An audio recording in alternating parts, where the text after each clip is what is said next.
Hello, everybody! It is this time of the week again, feedback and friends. Now we have a few things to talk about first before we get to everyone's wonderful songs. From here, we will be moving to an every 2 week schedule for feedback and friends. That means the next session will be on November the 19th. This is because we've noticed that as things are ramped up, everyone's going to uni and school and work's getting crazy and stuff as everyone tries to be productive before getting hit by Christmas. The attendance has kind of dropped off a little bit, and it's not that we don't love the stuff that you've submitted so far, and every week, we love it. But obviously, it's nice to, one, be able to find more people to come on and get a diverse range of opinions and experiences. And I figure spacing it out a little bit will give us more time to try and organize people in that way. But also give you guys more of a chance to maybe spend some time focusing on refining your whips further and encourage, get your friends involved, that kind of thing. Figure out what, you bring your best effort every couple of weeks, that kind of deal.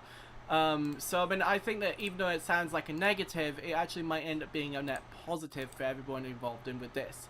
The other thing, before I introduce our guests a little bit and let them talk about some interesting stuff that we were discussing behind the scenes, ILBC may have just finished its first live season of the challenge, but me and Alicia have some plans for the channel in the whole, but we also kind of need your input in order to flesh those plans out.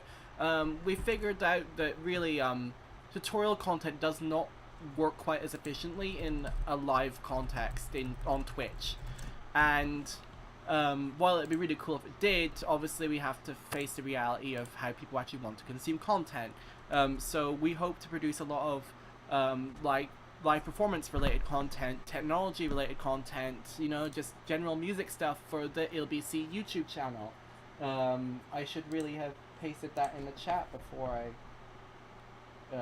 did that, but anyway, just a second. YouTube, where is it? Anyway, basically, if you could follow us on the YouTube, that would be much appreciated. Also, we're slowly uploading the that should be that.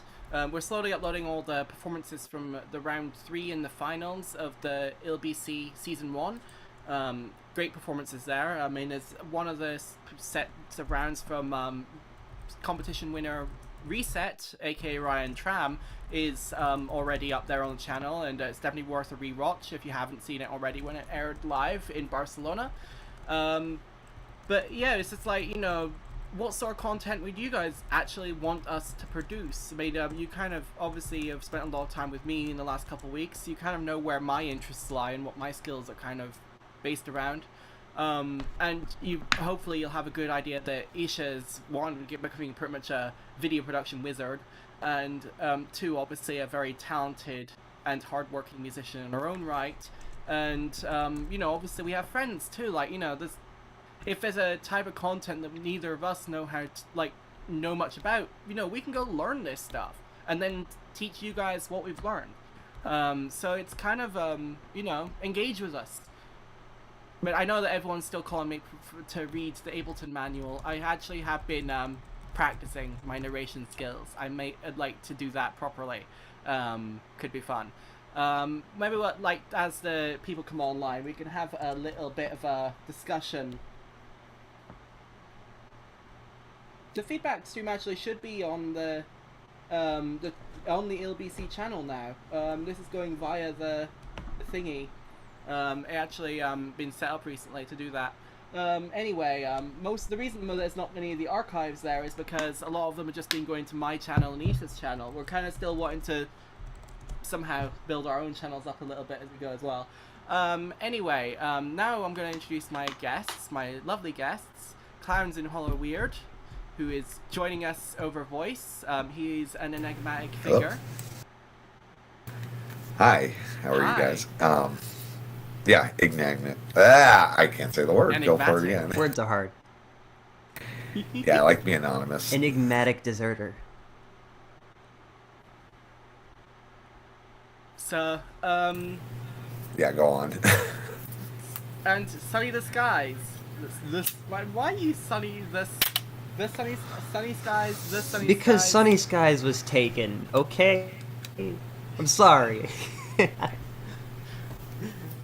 You Someone bring a ray stole of my name, sunshine man. into our lives. I'm always here to So- brighten your day. Gonna light you up like nobody else. You don't know? Getting romantic. You're beautiful. Make an Okay, R&B thanks song for the about- laugh. Speaking of maybe R&B-ish stuff, Aiden might have something for us in that camp. I'm not sure, but I mean, what we're going to do nice. is he produces lots of different stuff, so maybe I'll be surprised. But we'll give his song a little listen, and then we'll come back round to a discussion we're having behind the scenes, which I think is actually quite interesting, and maybe everyone in the chat will be able to join in too. This is For sure. Sanctuary Master 1 by Aiden. Nice, let's do this. I'm begging, you hungry, wanna pick me, I'm trekking, I'm way overdue, over there, over you, next one, we're through, over there, over you, you make me wanna move.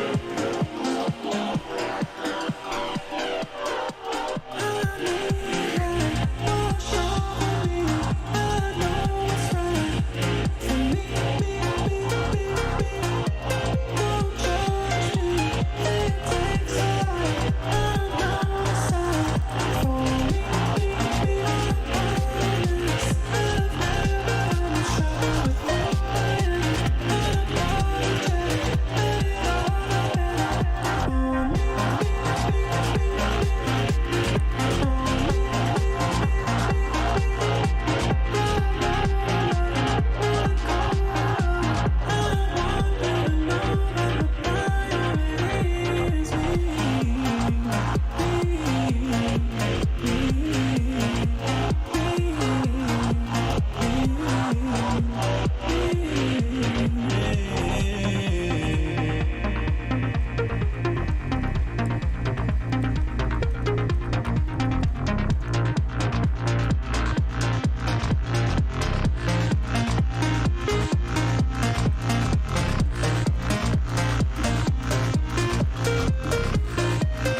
pauses so that we don't get some, SoundCloud autoplay shenanigans.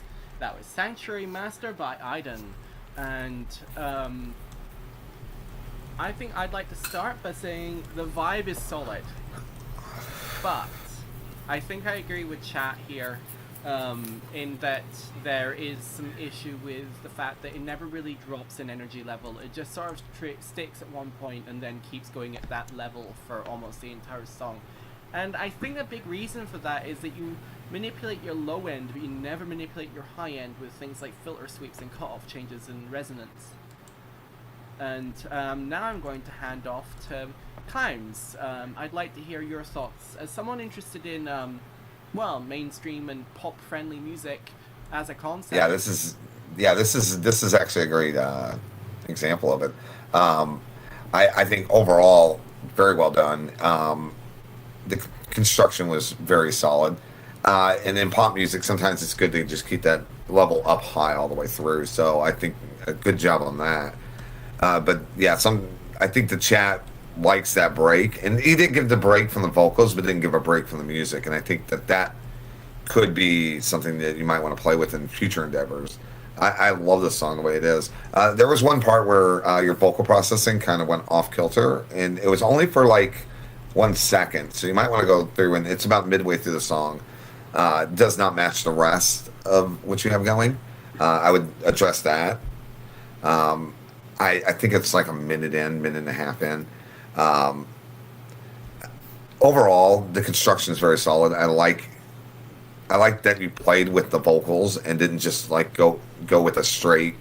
This is telling a story. I like that you played with it a lot.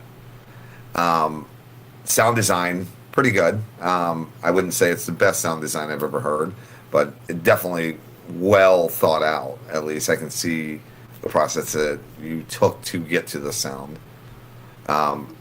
I don't really have anything negative to say about it other than I heard one part of the process vocals that need to be addressed. So. Yeah, I think I agree. It has intention behind it, which is important in any art.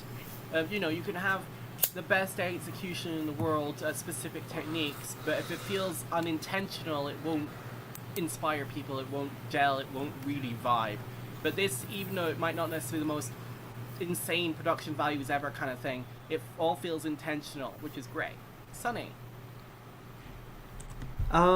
Definitely want to say good job with automation in the track. I could hear the sounds constantly evolving and the entire song progressing despite it sounding almost the same throughout the entire time.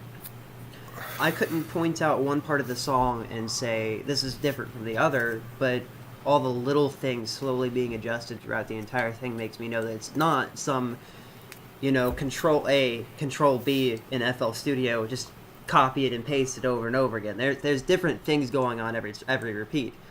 Kind of like floating on clouds almost. Like this is definitely something you'd play at a party or something.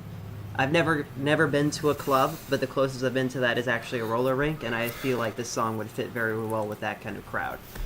If you are looking for variation, though, in the sense of actual sounds to maybe make a part stand out, I think you have a very solid bass line, but having something a little sharper in the bass line and removing some of those upper frequencies in a little breakdown of sorts with some bass automation, I think would break up the song. Because you have this really light, fluffy feel. The bass is kind of sitting there doing its thing, but it's not super present. It just is there and it's changing.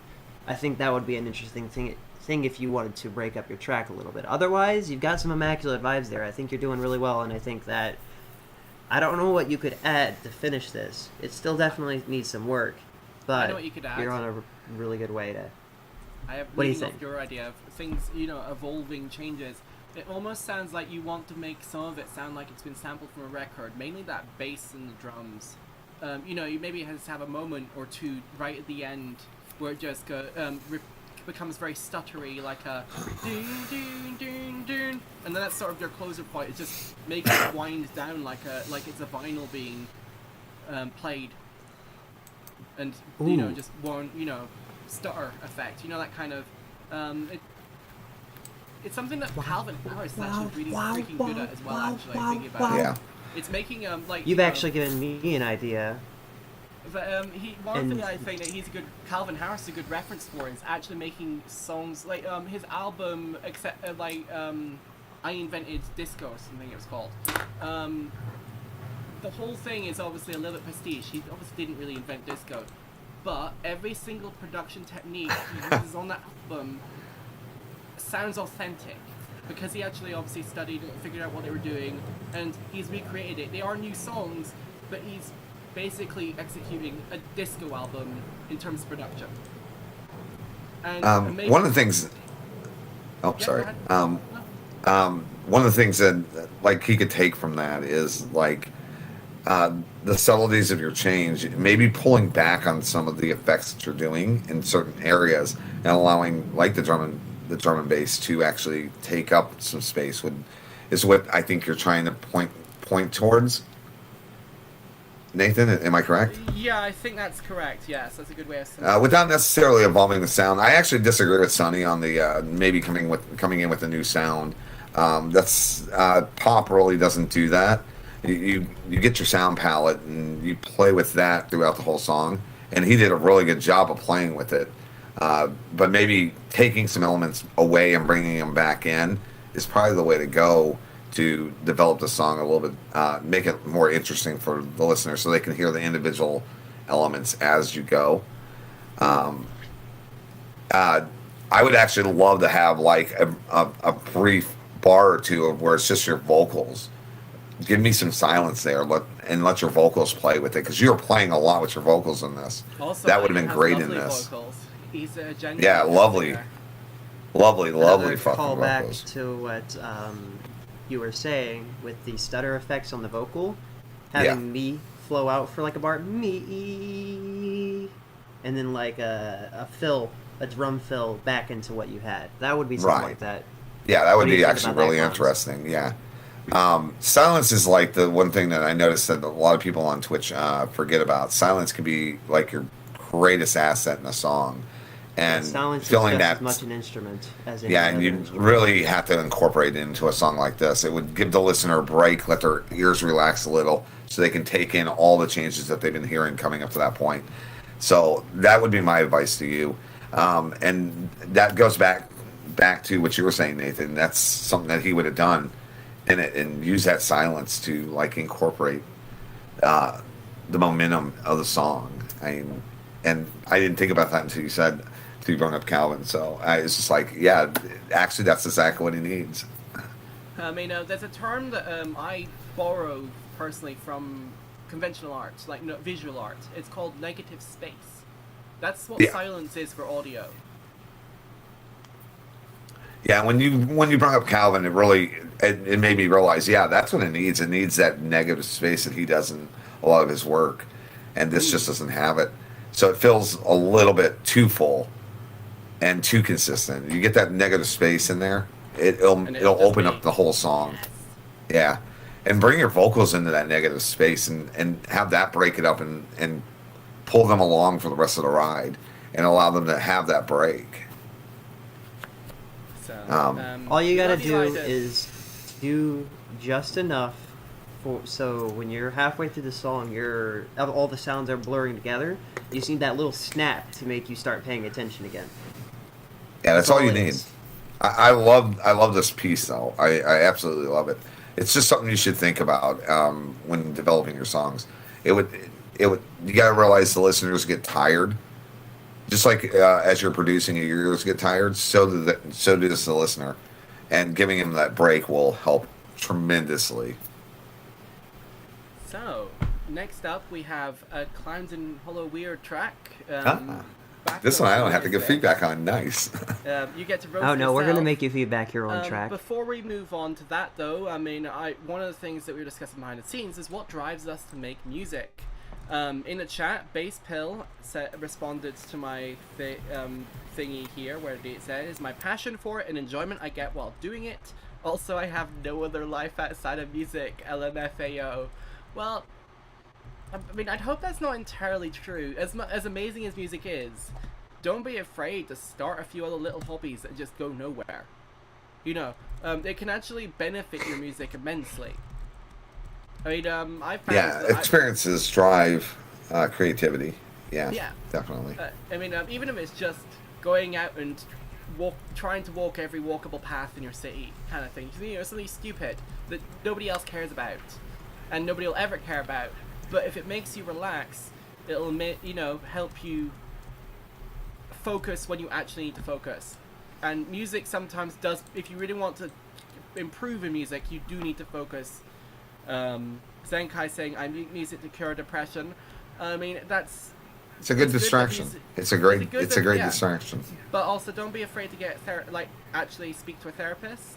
I'm not going to advise. Music doesn't 100% replace therapy. I No, wish it did. never. That'd be so convenient. But I mean,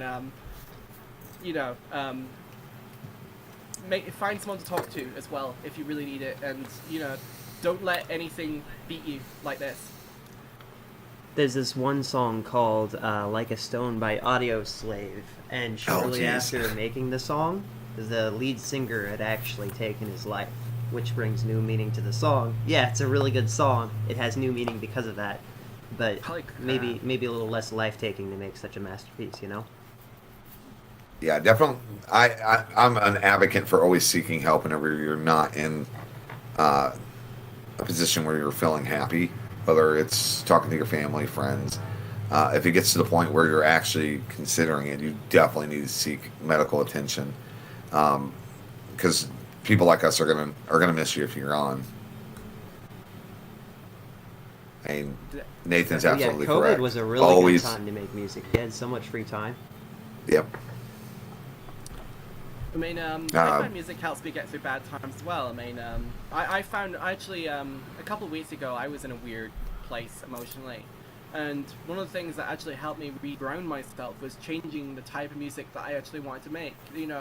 I've been going down this weird dark rabbit hole of dystopia, and I was like, well, obviously it's not making me happy right now, and it was just contributing to everything else. All the, you've seen the news. Yep.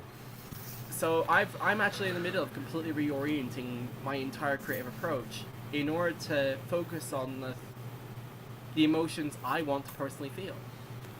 But I still have to obviously talk those ideas out with other people. I have to figure out what exactly about my current situation brings a malaise on occasionally, and deal with it that way. The music itself is just one way to frame my feelings, but it doesn't absolve me of my feelings. Right. Very well spoken there, Nathan.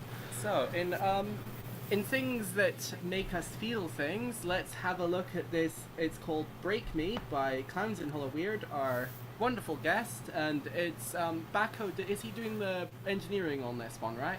Baco and me actually. Baco actually did some of the actual composition in this. The very beginning, we sat down and I actually allowed MIDI in my songs. I've never done that. Normally, I play everything, and Baco's like, "I got this great idea. Can you look at it?" And I looked at it. I loved it. I hope you guys do too. We ended up winning a contest with this, so really, really happy with it. Baco even had me put some of my vocals in there, which is the devil screaming in the beginning. Baco did a great job mixing this, I think. Hopefully y'all agree. But I'll shut up and let you guys get to it. Oh, Baco's in the chat. Baco, yeah, great job, man. We love you, Bacco. This is Break Me by Clowns in Hollow Weird with Bacco Babizo on the engineering duties.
I already know at the end there. Yeah. Oh. So, that SoundCloud autoplay aside, that was some serious shreddage. Yeah, definitely. And yeah, I read all the comments everybody was saying. Yeah, I think Baco. I don't think Baco's really dealt with this genre before. So yeah, the snare might seem a little bit off for this genre, but I actually think it's a nice touch to it. Honestly, bringing it up to that level. I wanted some kind of metal sound in it, and I think using the snare for it actually was the right thing to do, honestly. But yeah, rip it apart, guys. I mean, I think I like what the body of the snare. I think it just needs to be a little bit sharper on the transient, just ever so slightly to help it cut through. It's not that the actual sound is wrong, I just feel like it's drowning a little bit in everything else, just a smidge. Sonny? You could easily throw a transient processor on there. Yeah, or I think a there's soft clipping. Just a smidge of a soft clipper on there could be all you need to just bring that harmonic up. In terms of there's already a arrangement- click track.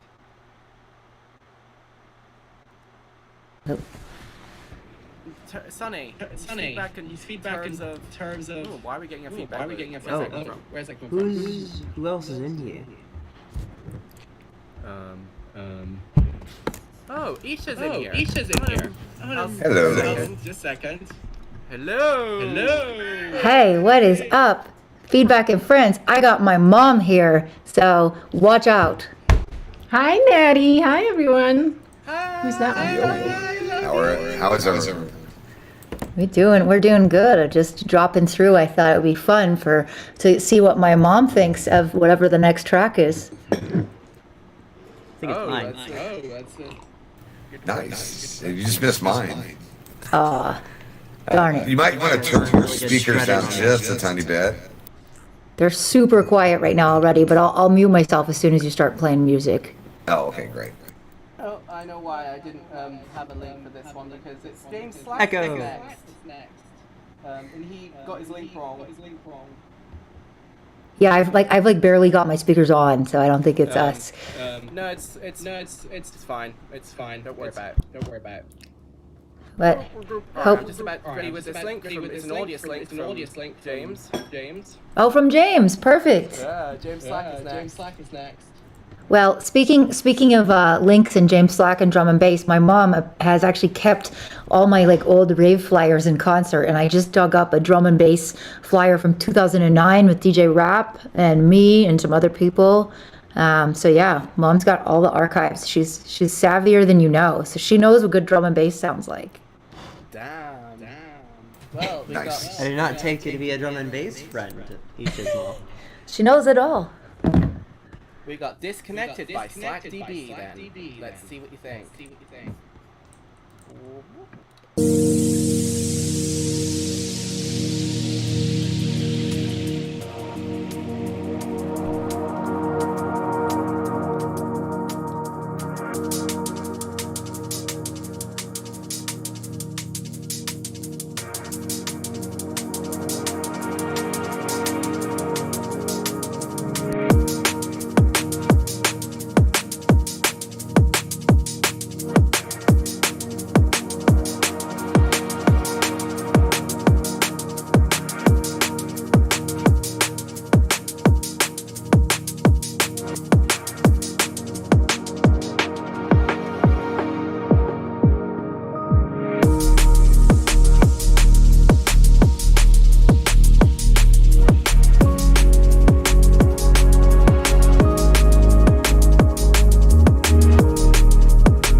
There we go. It started autoplay. Autoplay. As well. ODS committing the shenanigans of SoundCloud.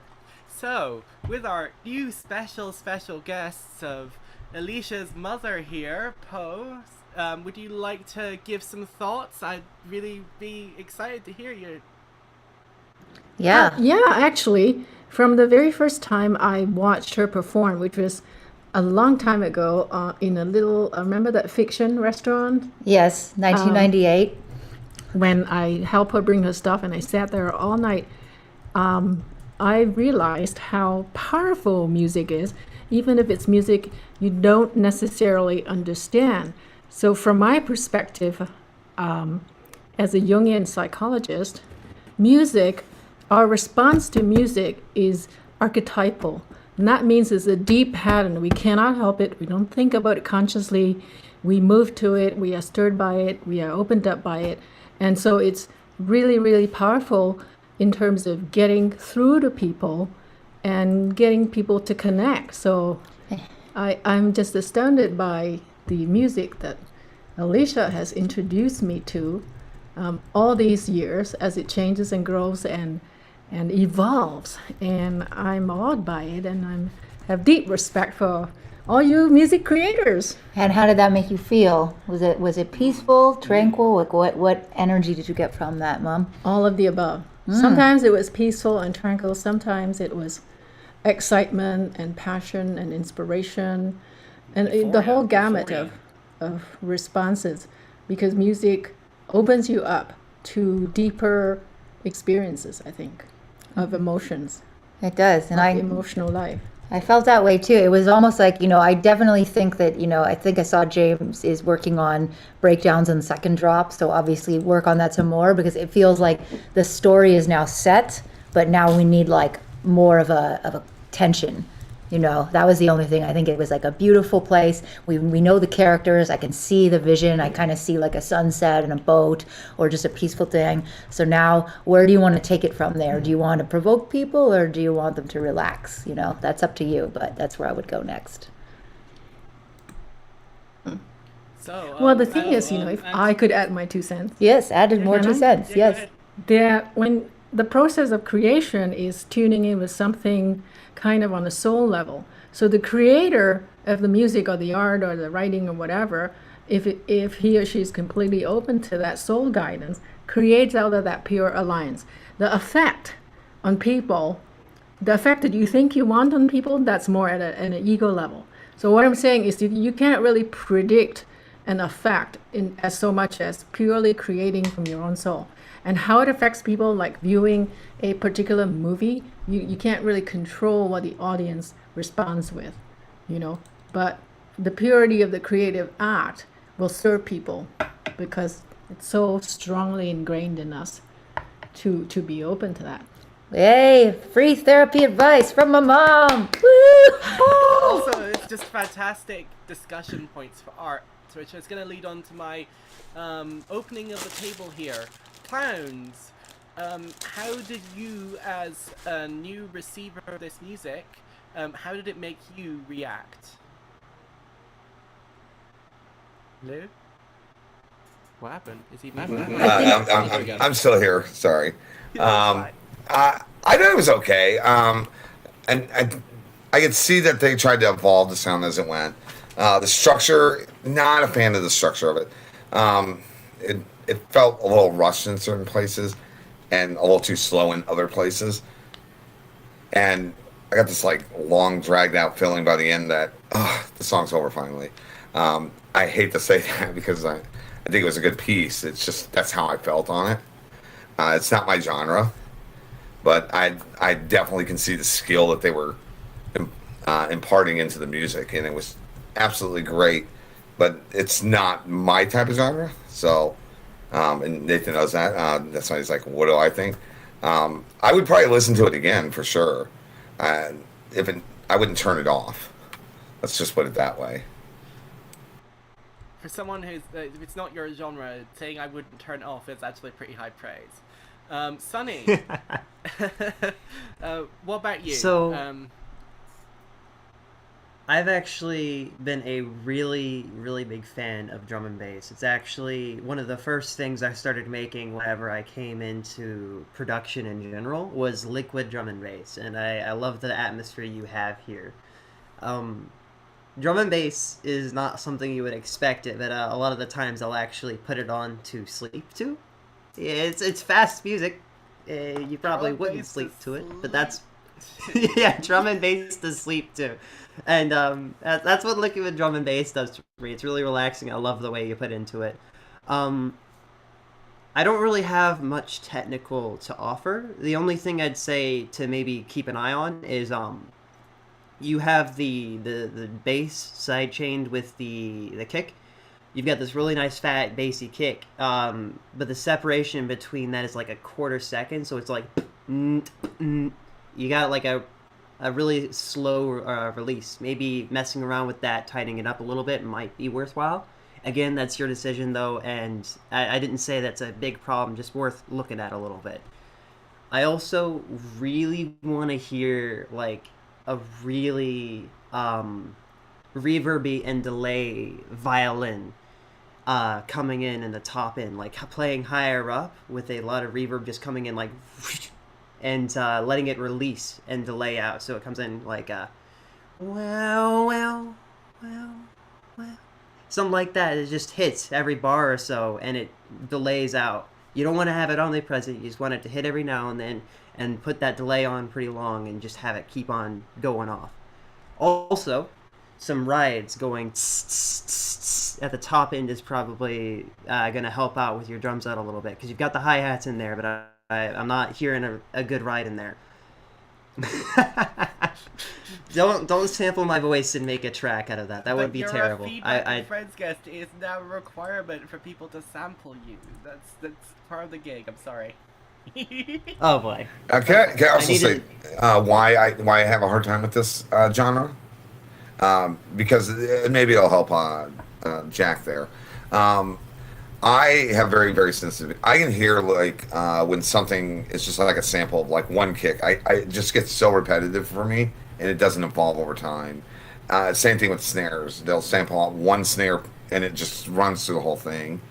And harmonics, and I can hear the harmonics and how they're playing with the other parts, and it really impacts me in a way that probably doesn't impact a normal person. But I've been listening to music and doing it for a career for a long time, so that's why I tend to stay away from music like this. I appreciate the skill that goes behind it, but whenever I hear it, it's a lot of just the same song repetitive, or the same sounds being repetitively used and no evolution. It doesn't feel like play to me, so I tend to like on it. So On that note, you had that EQ in with the drums into the bass line. I think adding a crash, a cymbal crash right after that, and periodic crashes throughout the track would be something that might help out a lot. And as Clowns was saying, don't use the exact same crash for every single instance. Use different ones. Sometimes I'll use a crash that goes and reverbs out. Sometimes it'll just be at a wash, like a so doing... Oh no, I'm gonna get sampled. Doing that might help out a lot. Well- You can also throw reverb on your rides and your crashes. Just be careful doing that, because if you do too much, that high end will get out of control and it'll be really sharp on people's ears. So if you add reverb, take like an EQ, duck it down a little bit. That'll keep it from penetrating people's ears. Well, let's see if you eat your own medicine. Next up is hell yeah, let's do Oh, it. wait. Sunny Skies with Glitch Hop What Surrounds Us. So, with that extensive monologuing done, let's see if Sunny Skies follows their own advice. Yeah, there's some different crashes in here, that's for sure.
That was abrupt.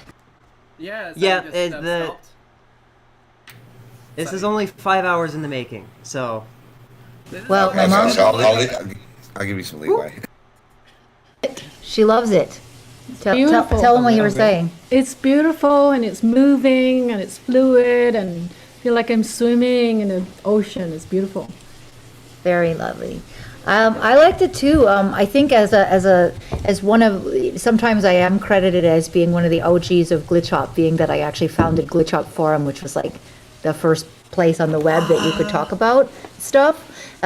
So as somebody who was kind of there from the beginning, I would say I think you've got like the right vibe, but what you should think about is instead of having one instrument or one synth to do each part, like this synth is the lead, this synth is this, think about having a continuous melodic line that is made up by different elements. Because part of how glitch hop gets glitchy is you hear the melody and you don't realize that it's actually like 3 different synths that are all blended together and they're taking turns. So in medieval times, they used to call this hocket. And hocket means like the different parts of the choir singing the different parts of the melody as if they are one, like la, la, la, la. And it makes Kinda one like melody, but pentatonics? it's 4 different parts. So I think for like, let's say your lead line, you can change out some notes with similar but different synths that sound just slightly different. And then it sounds like your melodic line is going crazy because the audience hears one single line, but it's actually like 3 different synths. So I actually do that with my music. yeah, it's really easy. I Like, do that with the guitars. Yeah. there's a lot of tricks, like I mean, obviously I use a few different DAWs. I can say for Ableton users, it's really easy to sort of take one part and split it out because, and you can probably do this in other DAWs too, but you can, if it's MIDI, you can take the MIDI and you can send it to 3 different channels at once, and then you can just automate which one is unmuted. So you could have it going to like 3 different synths and be like synth 1, synth 2, synth 3, synth 1, synth 3, synth 2, and that's just an easy way to break up your line. So I'll let you all talk, but we're going to get on with our day because I don't see my mom very often, but I wanted her to come in. But I found something neat I want to share with you all, which is apparently my mom wrote this poem while she was sitting at one of my DJ residencies about music, and she never showed it to me. 1998. In 1998, and she's never shown it to me before, and so I'm going to read it. It's really cool. It's called The Beat. Music alive with spirit, spirit thickening blood with its vitality. Drum beats echo heartbeats, pulsing life that is youth. Tap with me, rap with me, behold my world desperate for salvation. The music is our vision of hope. Is mastery of life a promise or a dream? Do not forsake us because you do not understand us. Souls are rocked and soothed with thundering sounds of primal rhythms, ancient pulse. Some things we must teach ourselves, some truths we must live ourselves. Surging, emerging, to break free from the chains of generations, the pains of generations. We are a galactic alliance of faith, marching to the music we created. Or does it create us? Either way, the reasons are the same. Love is behind it all. Hope you enjoyed my mom's poem. That was good. Love you all, and I hope you have an excellent day from Souk, BC. Look it up. We love you all. Love from me and my mom. Bye. It's been a pleasure having It's been a pleasure having you both. Goodbye, See you bye, again, Isha's mom. Bye. Make sure to Thanks, make sure to thanks, stay meeting you. safe next time. I see you next time. Bye. Aw, that was wonderful. Alright, I'm gonna switch back modes a second. This should be us. Gotta keep it Alright. aesthetic. So that was a. I'm really curious to see what Clowns has to say about mine. Okay, you're gonna be Because like, he's I gonna hate you. tear into it. I know Okay, he is. the harmonics in the first part of the song kind of started clashing and doing things that I don't think you intended on them to do. And I'd say the first 10 seconds of the song was fine. Then they started clashing, and then it disappeared. And I think you need to go revisit that, because I think everything after it sounds like it worked pretty well. Your wah wah sound that you brung in, that you introduced midway through, not a fan of it. It pushes way too outside of the octave range that you've set for the song, and comes in way too late. If you introduced it a little bit earlier, it wouldn't have been so grating. I would have been used to it. But that sound texture coming in so late just kind of was like, can you just mute that? Are you talking about like after the piano comes in after that, Yes, that one yes. bass count? Yeah. That was literally what used to be in the drop. That's Yeah, what was in the drop before I changed it out. So that Yeah, you need to bring is it kind of back. just- Yeah, you need to bring it back earlier in the song, because it's too clashy compared to what you've set precedent into the song up to that point. Your melodies, yeah, I think she's right. You have the opportunity to do it a lot easier than I would if I'm doing an instrument, like playing off of different instruments and having them play different parts of the melody. I Literally think that's a great idea. And I like the melodies that you said in this. Revisit the very first half when you start introducing the melody, because it really, the harmonics are going crazy there, and I'm not thinking they're setting correctly for you. That might be because I actually have two lead sounds. Initially, I was going to have them layered. It actually led to a lot of problems later on when I was Right. working on this song, because I was copying, pasting them at different octaves, and I accidentally shifted one of them semitone up, and then Yeah. adjusted the other one when I noticed, and my entire song sounded off key, and that was 30 minutes of frustration I'll never get back. Because I Yeah, tried and- to adjust the chords completely and couldn't figure out why it sounded funny. It was the Yeah, so yeah, well, at least you know you haven't addressed it completely. If you fix it for the later half of the song, first half you need to go back and tweak that a little bit. Structure wise, great job. The structure is beautiful, flows great. You know when everything's supposed to change, and it changes when you want it to. So the piano wasn't too much with it just No, completely actually, dropping? when the piano came in, it surprised me more than anything. But it wasn't like, oh crap, jarring. why is that Like, there? oh, It wasn't. It was like, oh, it was a nice little like twist on the song. I'm like, did not expect that, and I liked it. It was just like I really liked that section. So I would keep that, bringing that in. But that piano kind of matches the sound palette that you have, so it's not too shocking. It's just like, oh, now I have a live instrument here. Oh, I like it. It gives you that All right. contrast, right? So I thought that was actually brilliant of you to do that right where you did it, and it's at the perfect time too, whenever you need something to change. But yeah, that it's a good piece. I just think that you only have a few hours into it. You need to go in and fine tune everything and get it like really hammered out. And you got some problem areas in there. Work them out. I think that All right. it'll be a great piece at the end of the day. I think you understand the fundamentals of how a song should be put together, and it definitely shows. And your sound design is really good. You just yeah, That's Trust your actually something I'm instincts. still working on in the drop, which is why I was talking to Bacco. I'm just gonna call him Bacco. I was gonna try and pronounce his old name. I'm not doing that. Yeah, Baco. Bacco Visa. There we go. I knew he was kind of like color-based kind of guy. I knew he was into sound design, so I figured he might be able Oh, to he shed some loves light sound design. He specifically loves it. on the bass line that I've got set up right now. Because right now you might be able to hear there's a part A and a part B to the bass loop before it repeats one more time for the drop. It repeats twice, but there's a part A and a part B. The part A has more wubs in it. This part B is literally just the bass sound you heard at the end there that you didn't like. That's what the bass used to be, and I just used the exact same bass with. Well, the reason I didn't like like it wasn't that I didn't like it. It just came in way too late and doesn't fit like what you've established up to that point. But it came in earlier. It would have been a lot better, but I would have gave me time to get used to as intense as it got. It was just out of nowhere. You know what I mean? Think I could maybe slide that in, or just replace it with I a would- sub. I was gonna have a really clean deep. I would sub bring there. it in I earlier. was thinking- Honestly, I think it's a nice sound. It's just it comes in way too late in the song. I mean, you Right. you have to, or at least do something. You could do something earlier in the song to hint towards that sound, and not necessarily bring it in early. Maybe hint towards that you're going to be in that range at some point. I That's think I could do that's that what I when would the piano do. initially I'm gonna drops. use That's one of only a my place I favorite think I could words. reasonably fit.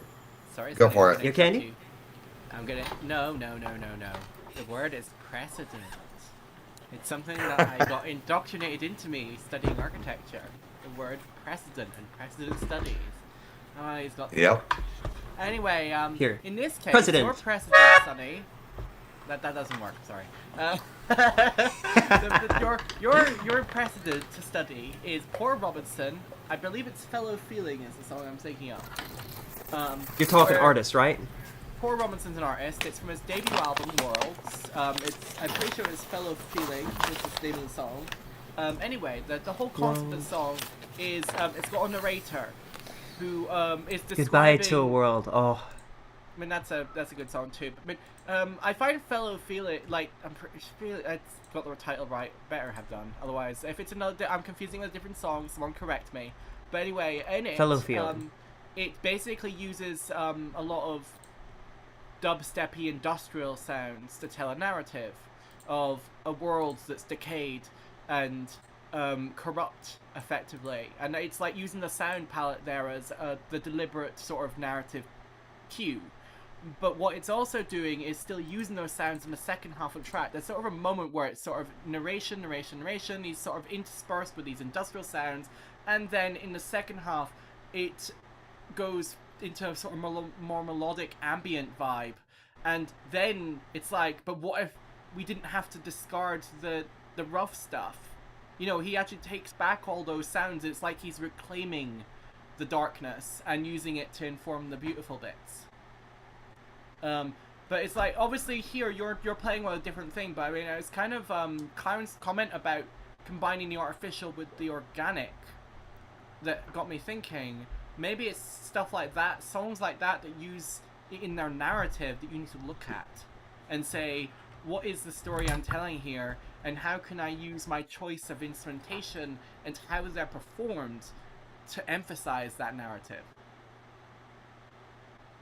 and that narrative becomes a lot more literal when you go into vocals and lyric writing, which is what I'm Yeah. about to try and undertake. And I don't really know what I want to sing about. I just know I'm going to sing something.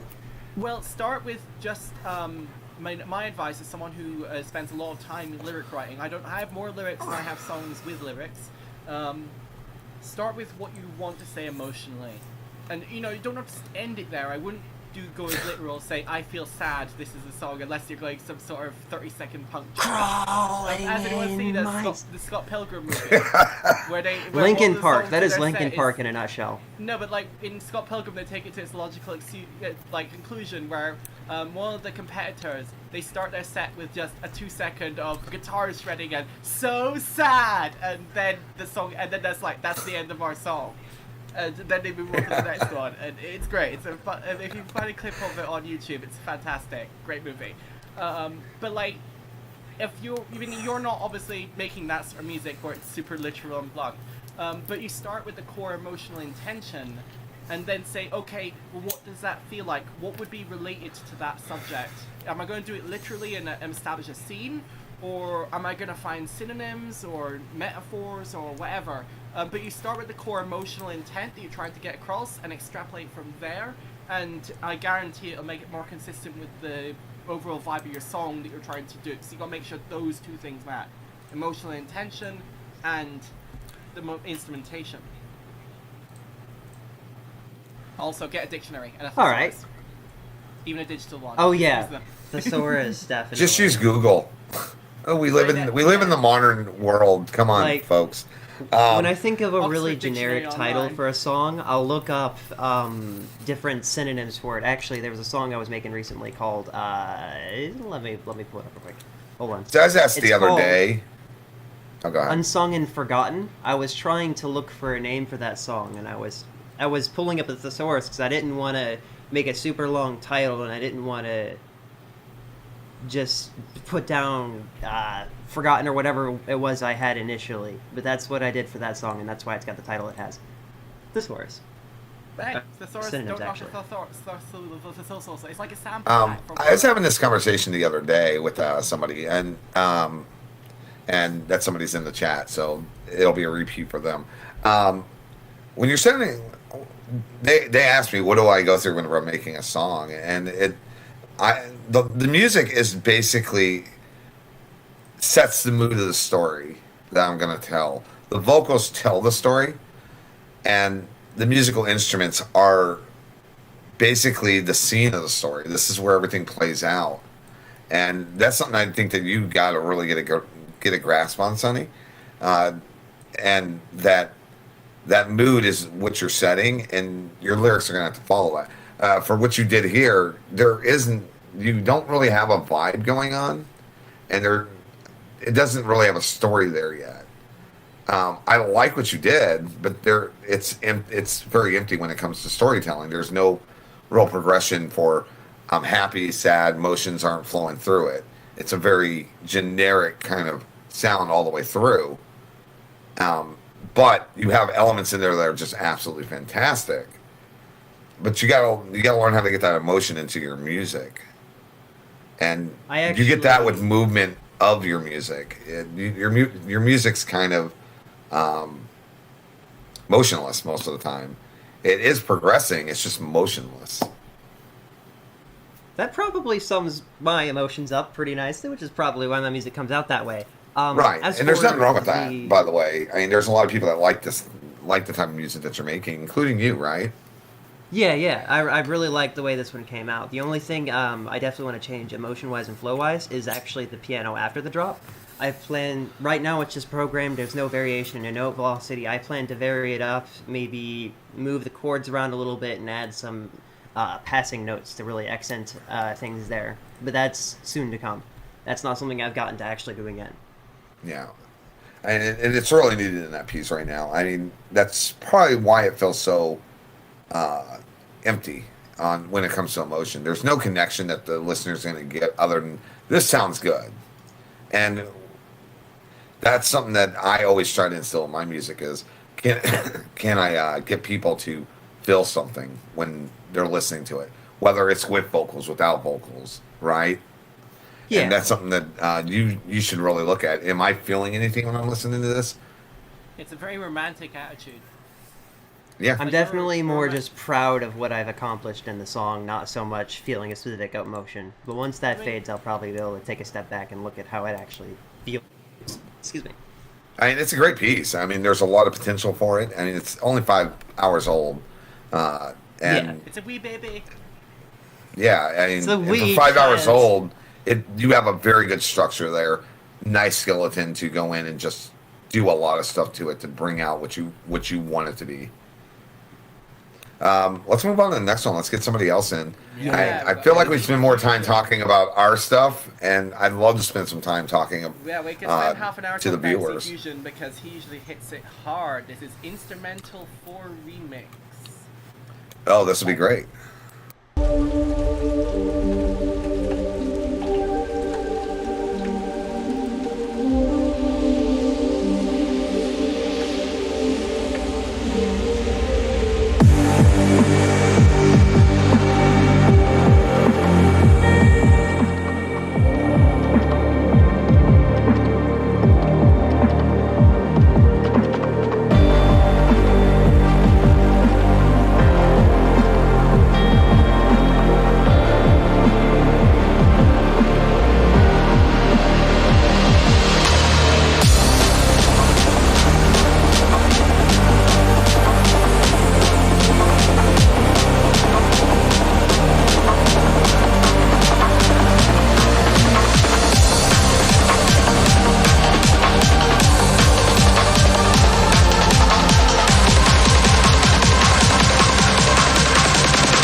autoplay. Oh, it's not SoundCloud. Has It's to Audius say. autoplay. I wonder if I can turn that off. I should have a check at that sometime if I can ever remember. To Isha had mentioned that she'd changed some settings on SoundCloud and it had stopped autoplay, Yeah, but but that this is she Audius, wasn't not logged in SoundCloud. every time she played song. Yeah, this is the problem is this is Audius. I don't remember if they have a setting for it. I don't know if they do.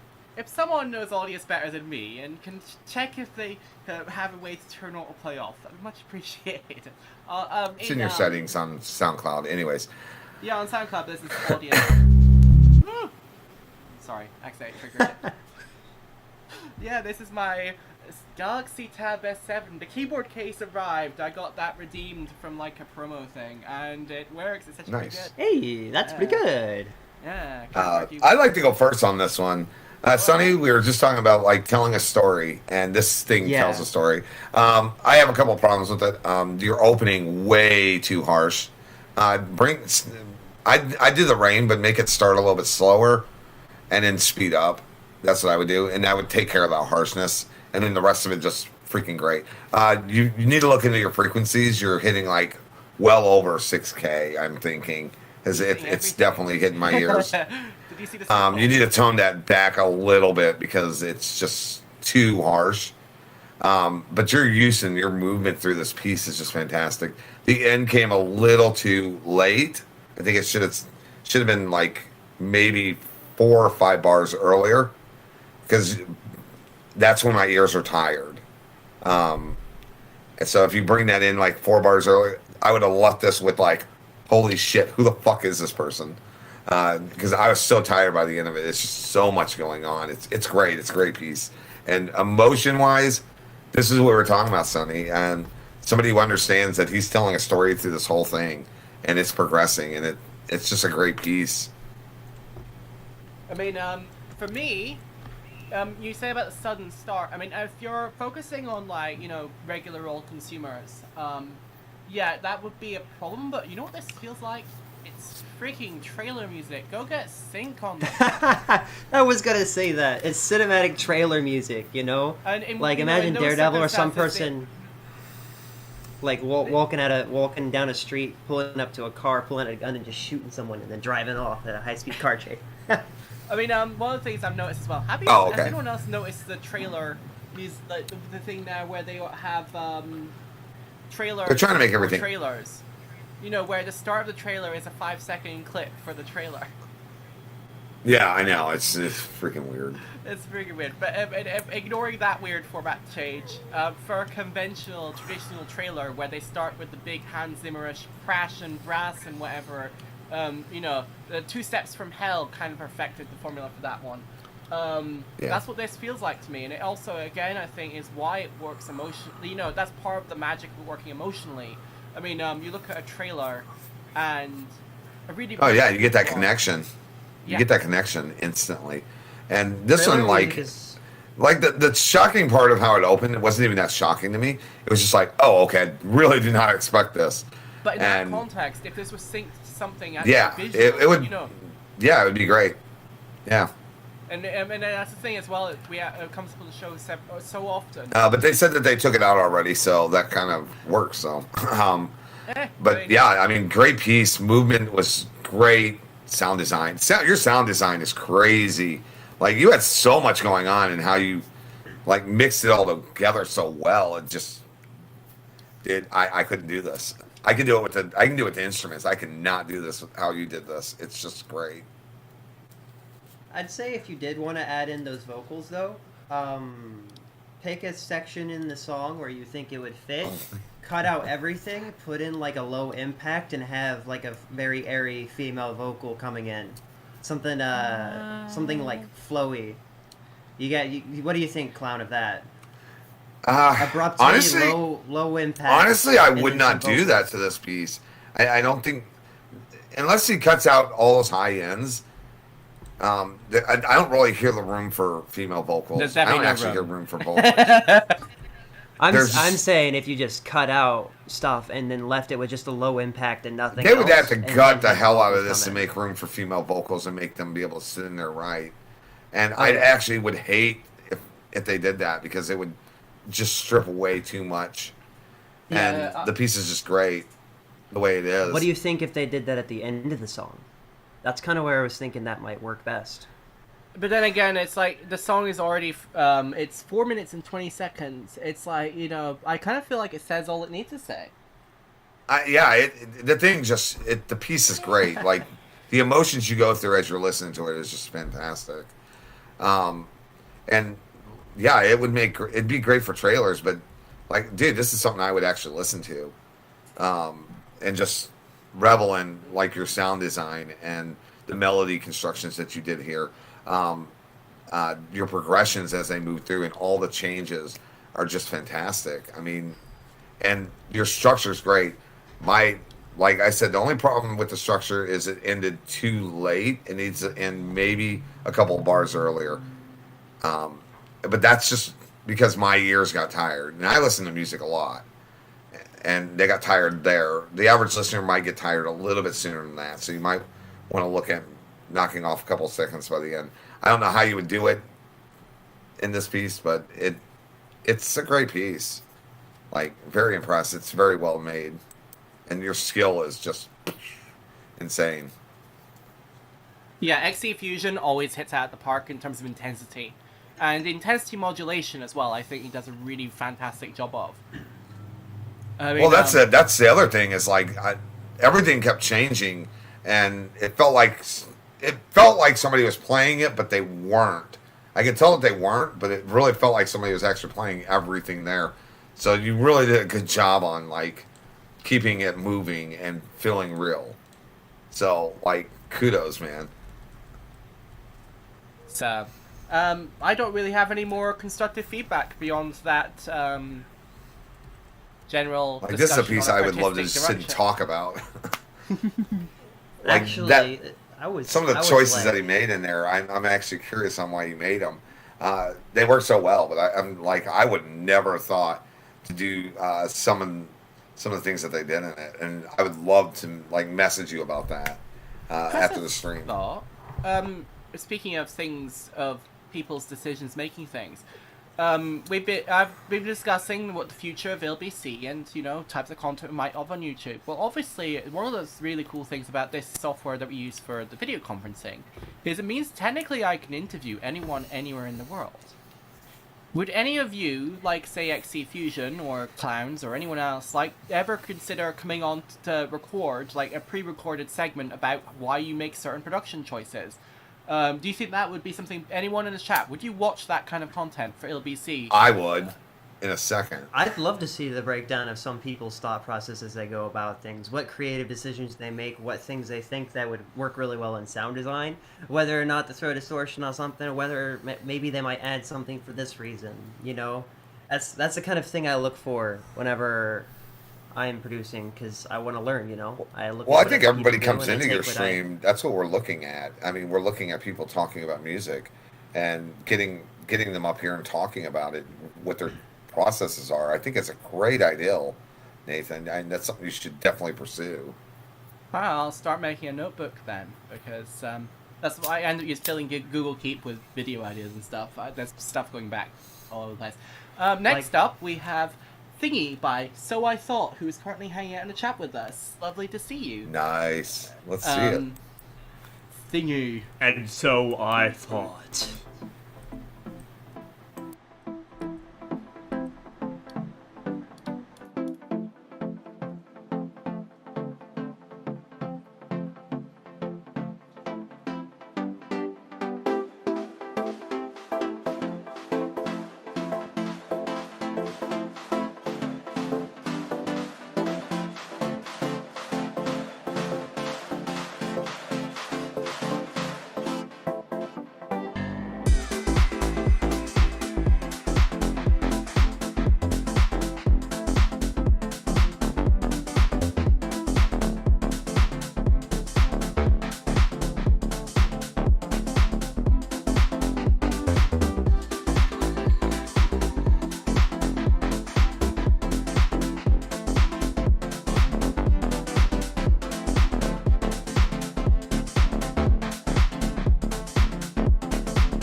I feel like was that the Seinfeld base? That was. I mean, I'm pretty sure. No, it was. What was the show? It was sitcoms. I'm pretty sure it was one of the sitcoms. It must be one It's of the other ones. Pornhub. It's Pornhub. Pornhub has a slap base for What? Yes, Can you- it does. Can you That play was it one more great. time? Play it one more time. play that? It's Pornhub. Just a second, I'll switch back to the thing as well. Yeah. Okay, let's get to the break. About. The Seinfeld was the Pornhub was based off the Seinfeld, but that's Pornhub. I love the fact that you even recognize that. Like, I've been on YouTube, I've- and there's so I many don't people that even screw recognize around with the Pornhub freaking base in it, and yeah, although they say it's Seinfeld. it's not Seinfeld. That's Pornhub. Oh, you sampled the wrong thing then. I'm sorry, so it's not. Yep. Try to remember what it goes by. Hold on, let me look up the intro for that. I'm gonna look up the Pornhub intro. Yeah, so the Pornhub is just a little bit shorter in its decay than the Seinfeld base, and that's It's definitely shorter. But yeah. Yeah, Pornhub is that, but There's a lot of people that put it in, and it's just so great because everybody's like, I love that, and it's like that's Pornhub, and they're like, don't argue that it's Seinfeld's base, it's Pornhub, and I love it. And it came out of nowhere too. It's just like, and great. yeah, that's great. I love it. You know what I say that this is sort of a comedic track a little bit. Just in general, Yeah. the way, with the crowd noises and jeering. And I like that the thing that stops the jeering noise is the Pornhub sound. It's That's just what makes great. everything That- okay again. Yeah, You can kind of tell that the song doesn't take itself very seriously, and that kind Well, of. and the leans thing into is it like, with the that, you know? movement But through this is it makes great. it so amazing. It makes it so much better, which is strange. I never would have thought of that. You know. I can feel your self-deprecation in this too. Like even how you opened it's kind of reminiscent of I'm unsure of myself, and then I'm not like by the end of it, I realized that you're having fun with it. And when it opened, it kind of I wasn't sure whether you were settling into it just right, and then about when even your drop didn't even drop. It was just like, what is going on here? And just pure comedy. It's just great. It's like you're teasing musicians, is what it feels like.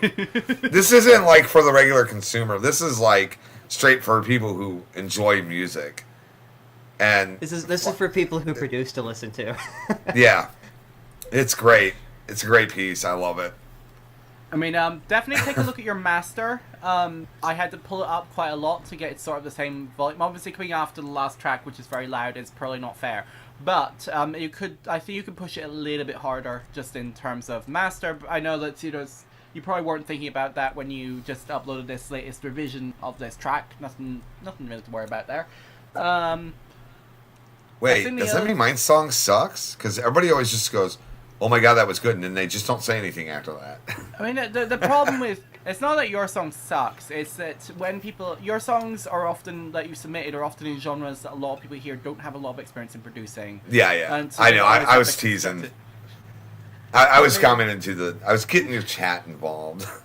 Fun fact, whenever I make a song, I use this thing called samples, and all of my samples are normalized at 0 decibels, and that's what I base my entire mix off of, which is why my mixes are always the same volume throughout the entire track. Like, have you ever had any problems with the mix of with the volume of my songs? Well, I mean, No. Well, not in terms of the one you did master. today, yes. Your gain staging could do a little bit of work, but Yeah, I need to go in and actually level things, but that is without me touching the level. That's how it's come out with me just throwing sounds in there. If it was too loud, I turned it up. If it was too quiet, I turned it up. But otherwise, I left it as is. well, I just made it so I could hear things. I think that my only other thought about this track is right now it's a lot of it until the sort of really comedic elements of it are very backgroundy. It'd be cool to have a stronger lead presence across the rest of your. I'd like to see somebody slapping bass on this. That could be fun. Maybe after the Pornhub thing, and then just go into like a real good rip. That's You awesome. talking like a really funky like slap? Yeah, just that would bouncing have up been and back? great to pull off right after. Be like, yeah, I'm trolling you, but here's some real bass to come in after. That would be great. Yes. Oh, I love that idea. That would have been great. And like this song, I love this song. Dude, if you want somebody to play bass on the end bass, I'll play it for you. Like, I freaking love it. I'll even Join the record the dark Pornhub and give it a little bit more punch too. I love this. This is great. I like it. As for my thoughts on the actual song and the progression, lots of delay, a lot of delay, really chaotic start. It almost feels 80s. Do you guys feel that as well? Like 80s music, especially like a lot of It synthwave feels was actually kind of early really chaotic. 90s. It feels more early 90s to me. Very I can see reminiscent. early 90s. I wouldn't say 80s so much. 80s No, had, it's not had 80s. a little bit of. Yeah, 80s Yeah, is early too. 90s. I can see that. Yeah, early 90s is when people started pushing away from the electronic music and going more towards that live feel. And 80s is really a mix of the two. This isn't really a mix of the two. This is more of it felt like it was pulling back from it, but still having it there. And that's early 90s for sure. So that's probably worth keeping in mind if you're looking for reference tracks or something you might want to base it off of. Just look up 90s tracks. Hopefully that's a good recommendation. Well, you want to look at you want to look up in between 92 and 95 is when this type of music was really prominent. From the last time that Depeche Mode was good to when they went rubbish. Yeah, pretty much. It's also really hard to follow the chord progression because a lot of the notes from the chords are fading into the other parts where the chords come back in. So you have Yeah, it but I think playing that's and fun. there's no Yeah, there's stop. some Like the harmonic notes are bleed charming. through. But it's got its own charm. So yes, I'm following the struggle with the chords. No, I don't think it's a problem. Right. Yeah, this is like I said, this is definitely a piece for other musicians to listen to. I don't think it's a piece for regular people. And I And fucking in love my this. notes, in my notes for the break, it's just W2F. This is awesome. Yeah, Well, hopefully. yeah. you There's get some more great, there's WTF some great as well, so inspiration here. There's some great people in here today. Jeez. We love you all. Yeah, thank you for the compliment. Thank you for the compliment, clowns. Nah, it's good to you, Sonny. It's good to you. Nice, Sonny. Yeah. Oh, wow. You're the one I've given the most destructive feedback to. But even yours was still good. I'm not discounting you, Sonny. You're Oh, no, I'm looking to improve, you know. I know my game's not perfect. yeah. One of us I are. still liked your piece. Just some of the people Alright. that are coming up here are just like next level. It's like, what the hell? What's the next Yeah. one we got in the queue? We have Bass Pill next to go Bass Ooh. Pill. Baseball's been pretty active in the chat Yeah. and giving some great feedback of their own. So we got to do Baseball some justice here and like really Big bring some monologues, good yeah. feedback. Let's Yeah, go. we gotta bring some feedback.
A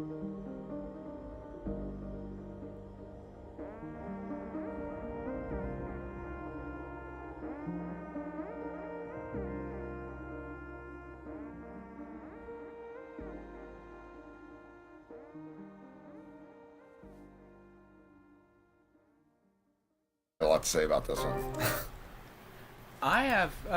Before you start with the monologue. Oh no, you go first. Yeah, go for it. Before you start with the monologue. Oh, what's happening with? No, you go Where's first. that? Yeah, go for it. I'm just wondering where that echo is coming Nice. from. Oh, what's happening with? It's not me, is it?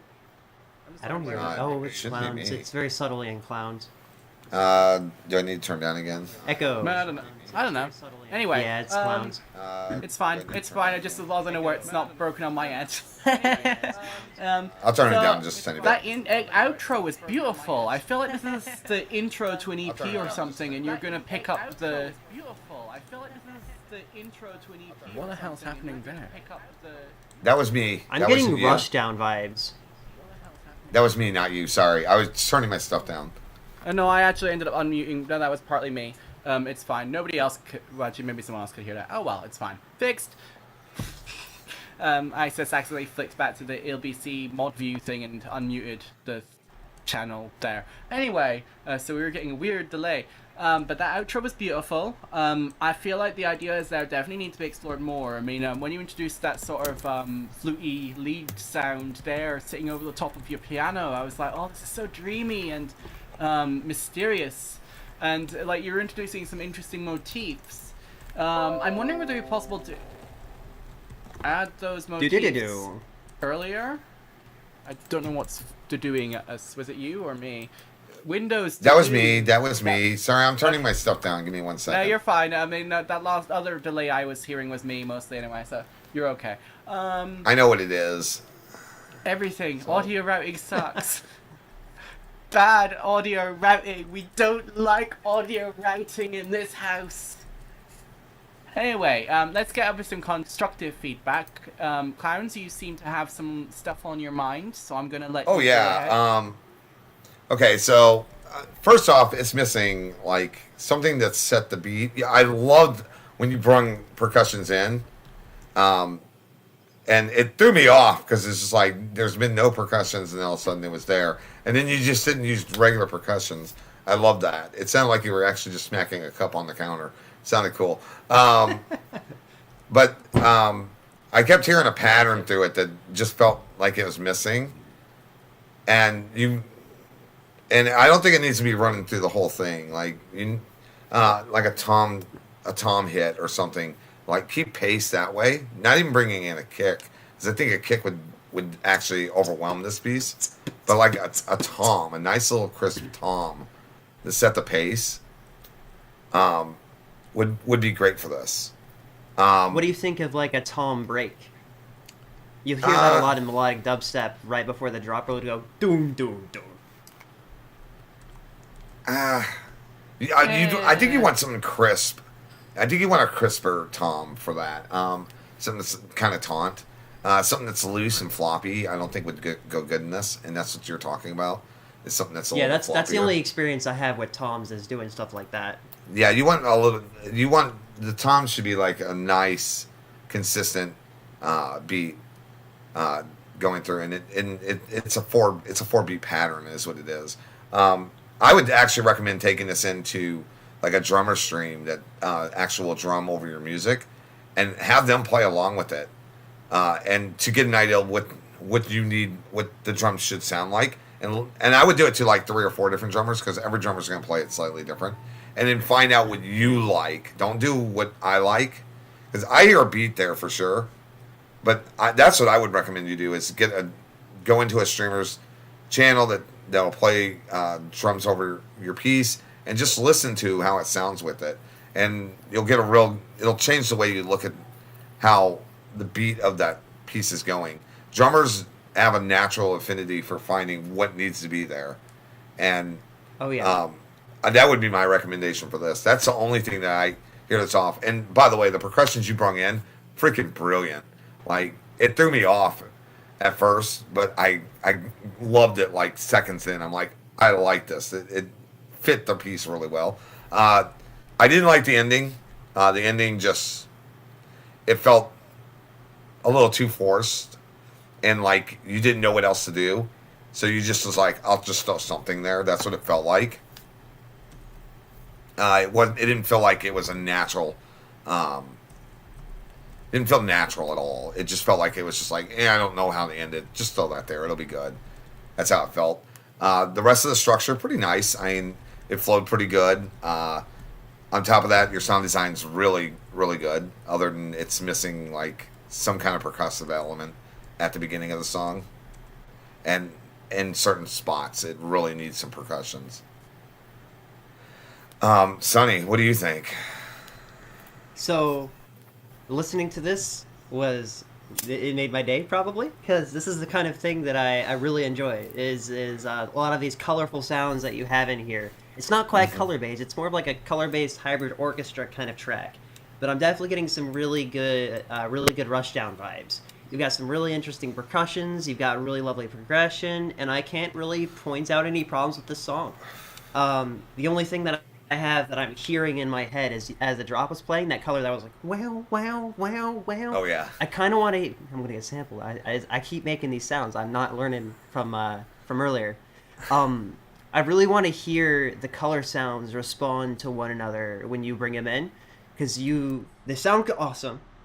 You've got a lot of variation in there, but every time the color in is just wow wow wow wow. I want to hear a little bit of a interesting bit, especially near the end, like.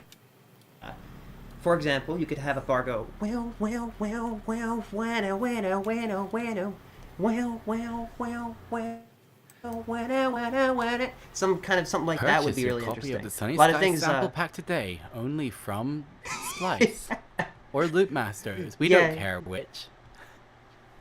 Yeah, it's how I make my songs. I make them with my mouth first, and then I recreate those sounds with my with whatever oscillators or not, or whatever synth I choose to use, usually Serum. But I want to hear it react to itself. A lot of things you'll see on Rushdown is a lot of offbeat stuff too, like a lot of weird rhythms, like a triplet, almost like a dead, not like a swing. It's hard to recreate it because it's such a weird rhythm. That's kind of what I want to hear as well.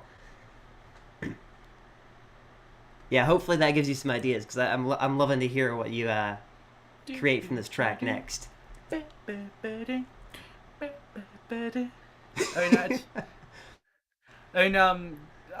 like the outro, it maybe would fit better if you just signpost it a little bit more. Use some of those little riffs and seed them elsewhere.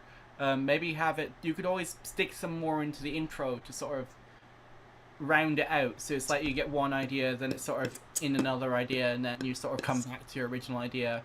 Not sure, but it was a fun vibe on the whole. I think you've done a good job so far. It'll be interesting to see how you finish it. And yeah, that's the other thing as well. When you guys send us stuff and you finish it, obviously we don't necessarily expect you to submit the final for feedback, because why would you? That makes no sense.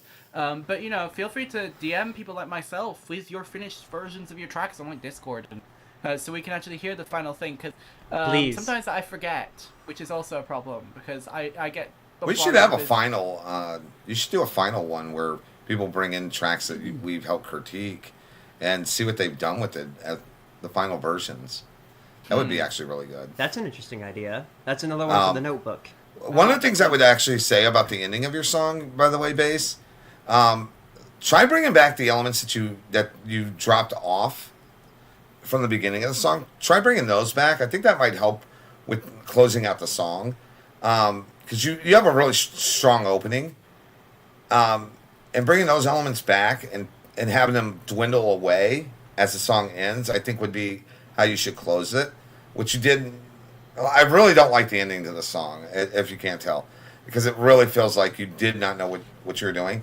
And like, bring back those elements from the beginning and let them dwindle away. Like, slowly drop them off until it's just one standalone note from the beginning. I got an idea for how you could do that. So I mentioned in the chat with the piano, I suggested making it shorter and actually slowing down the tempo.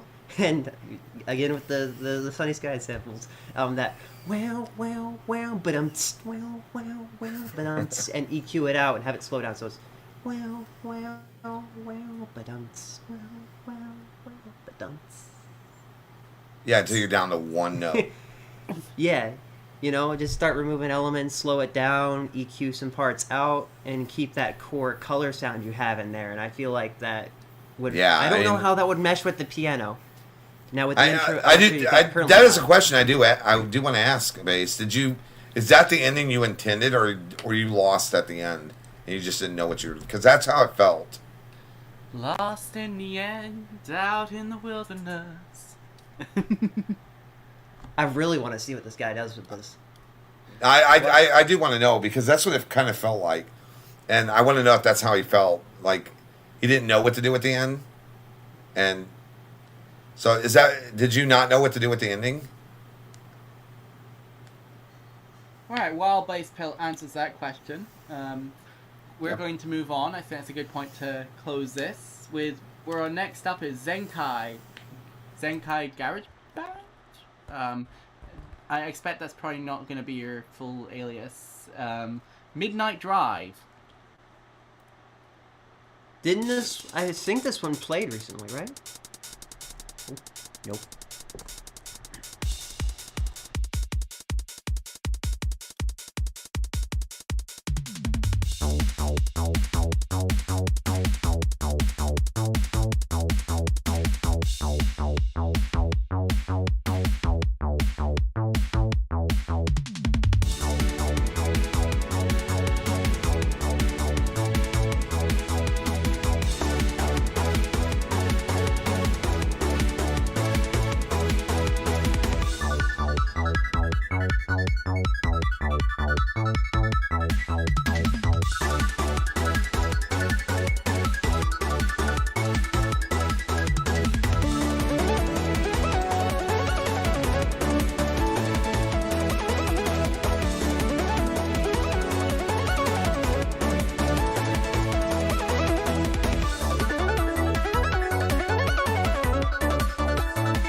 Okay, well, stop it, SoundCloud. No, bad SoundCloud.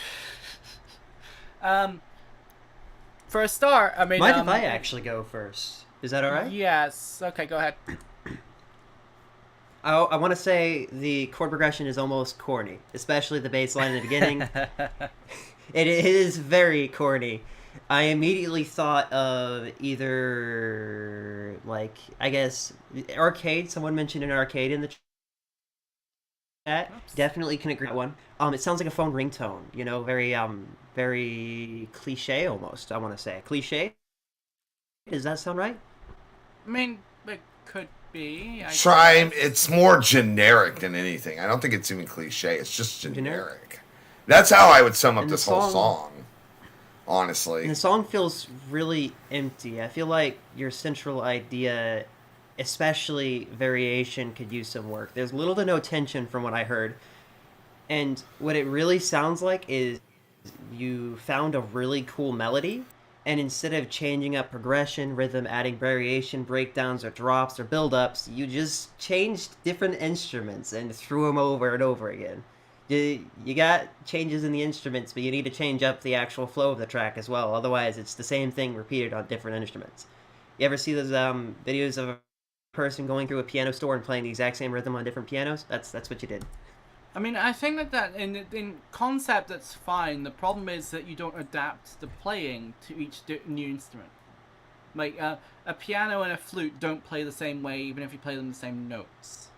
And there are lots of little tools that you can start implementing. Now, I'm guessing based on your username, you're using GarageBand. I am not sure entirely how advanced GarageBand is in 2022. I mean, I really should check. I have a MacBook now at this point, so I could go have a look. It's not that great. It's actually I mean, worse now. How's it gotten worse? They stripped some features away, and it's just not what it was. What? Well, great. Yeah, yeah. Sorry, I actually was in there the other day looking at it because Baco had me record something, and I'm like, I don't want to go all the way down to the studio. I'm just going to record it on the phone, and I sprung up GarageBand, and I'm like, it worked, but they stripped a lot of features away from it, at least on the mobile app. Well, I mean, I'm hoping that it has at least one feature on the, maybe the laptop version, but hopefully on the mobile. I will have to check. MIDI automation in terms of CC notes. Because one of the things I think that my recommendation here, Zenkai, is you want to automate your sustain and your release of your notes for instruments that aren't, for all your instruments really. You got a piano tends to have the ability to either sustain, in which to a varying degree, or to dampen itself, which is usually known as the expression pedal, and changes in a physical piano, it changes how tight and how tense the strings are. That's kind of what changes the tone of it. And but you can do that in MIDI too. There are alternatives, but also oh yeah, and a lot of things you can't do on piano. A lot of things you can't do in a piano. Was there another aspect to that thought? Yeah, I'm waiting for him to finish it. A lot of I was like, I didn't mean to cut you off. A lot of things you can't do on certain instruments you could do on others. Like a tremolo on a piano would be like two notes played like this. That's a tremolo. But you can't do vibrato on a piano. So, unless it's a treated piano, which is a specific type of sample. In this case, would be like the Seafoam Grand, I believe. You could do vibrato on that. That's like a $2,000 keyboard though. But I've got it in my wish list. I haven't ordered. I mean, if you start looking at CC automation, I feel like if that can't be done on the current version of GarageBand, that's very disappointing because it's such a basic feature. Even on the old Magic's Music Maker copy I started out on, you could do the basic MIDI automation. But yeah, then you start looking at, if you're going to use more percussive instruments, some of them will just behave differently. And that means you can start shifting them around accordingly. Is it me or did any? Okay, so my problem with the song is I feel like I've heard it before, and I've heard it on like a small YouTuber who's using copyright-free music, and that's what it feels like. And they're into games, and they're just like, oh, this is free. Let me toss this up. That's what this feels like. There's no real emotion behind it. There's no real story. It's just like, I'm going to put this on, do a quick gameplay, and it's usually crappy gameplay. And that's where this feels like it belongs in that genre. And the thing is, I see potential, like the end piano is great. I'm like, why didn't we hear more of that throughout the whole piece? There's an emptiness to it that you would see in free music that people just toss up. And Yeah. That's kind of what I meant when I said it was really empty. You probably summed it up way better than I did. It has this, it lacks any real character, and it feels like it was just tossed together in seconds. I mean, I think the biggest thing is tension. This is something me and Zine, who's in the chat right now, I'm pretty sure. Hi Zine, love you Zine. Me and him have, every time I end up coming back to discussions of tension, because one of the things we love him for on the show a little bit, I still can't endear it, is the No. trend towards him turning out songs that sound like advertising. I was going to send you some stuff as well, Z. Now, go look up One Republic, Life in Color, if you want to find the most... Please, Sonny, stop for a second. I'm making Sonny. tension.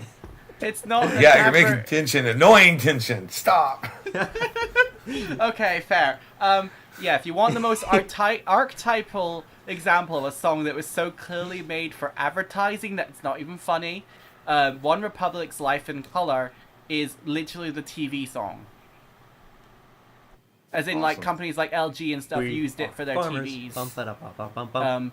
And I feel like it was intentionally written to be that. But one of the reasons it works that was. way, and this song as well is fitting in that free music vlogger territory, is tension. That always tends to be what comes, and tension is what generates drama. And if we're gonna move between different mediums, because I love doing that. If you have a stage play or a TV show that you like, there is no drama unless there is tension. And you can take that into songwriting too, using... I mean, this is often what things like the circle of fifths and general harmonic theory is all about. It's about how do you introduce tension into the piece without ruining the vibe. Well, and also, like, you need a... Okay, for, like, this piece, my like, I've heard this melody before. I've heard every aspect of this other than the end piano. And if that's what it feels like, is that you heard it too, and you just do them all together.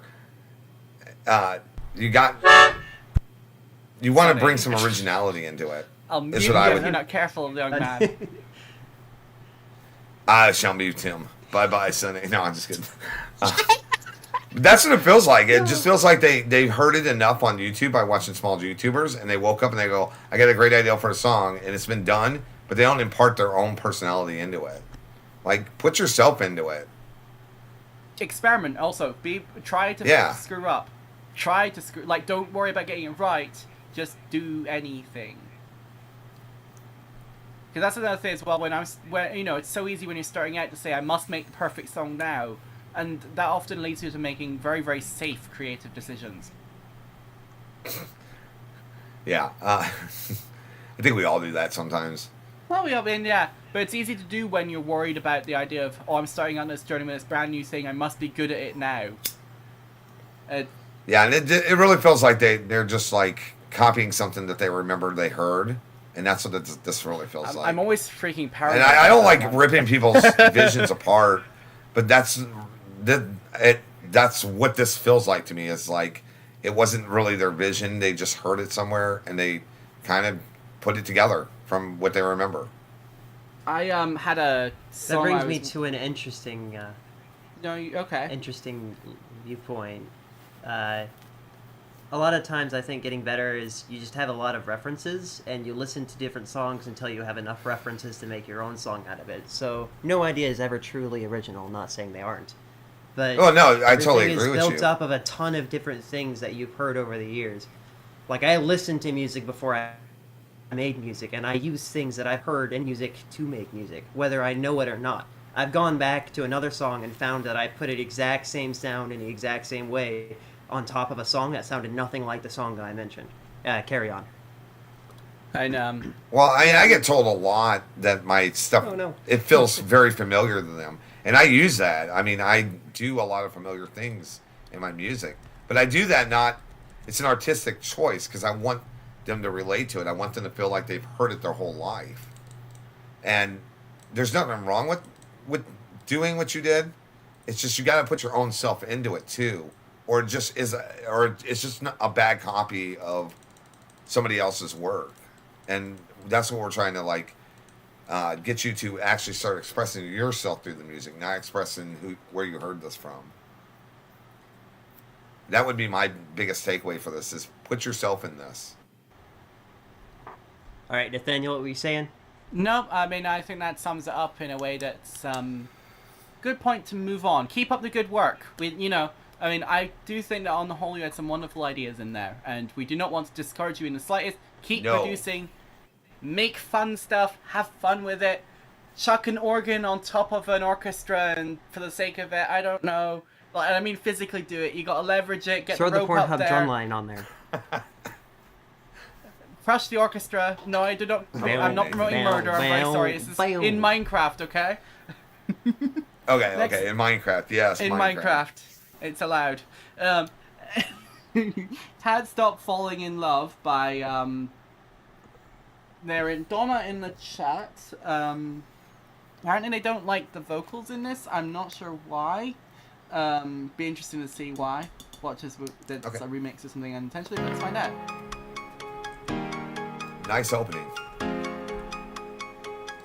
Everything that you carry, any luggage you take, all the ghosts you keep in hiding, they don't scare me away. No, 'cause I can't stop falling in love with you. I won't stop falling in love with you. I can't stop falling in love with you, with you. I can't stop falling in love with you, with you. I can't stop falling in love with you, with you.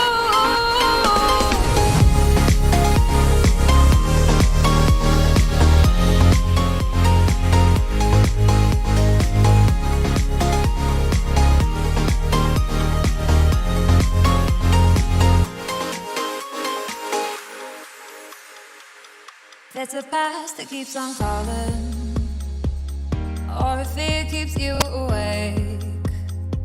I won't let a scar keep me from your lips. I catch every tear from your face. 'Cause I can't stop falling in love with you. I won't stop falling in love with you. I can't stop falling in love with you, with you. I can't stop falling in love with you, with you. I can't stop falling in love with you, with you.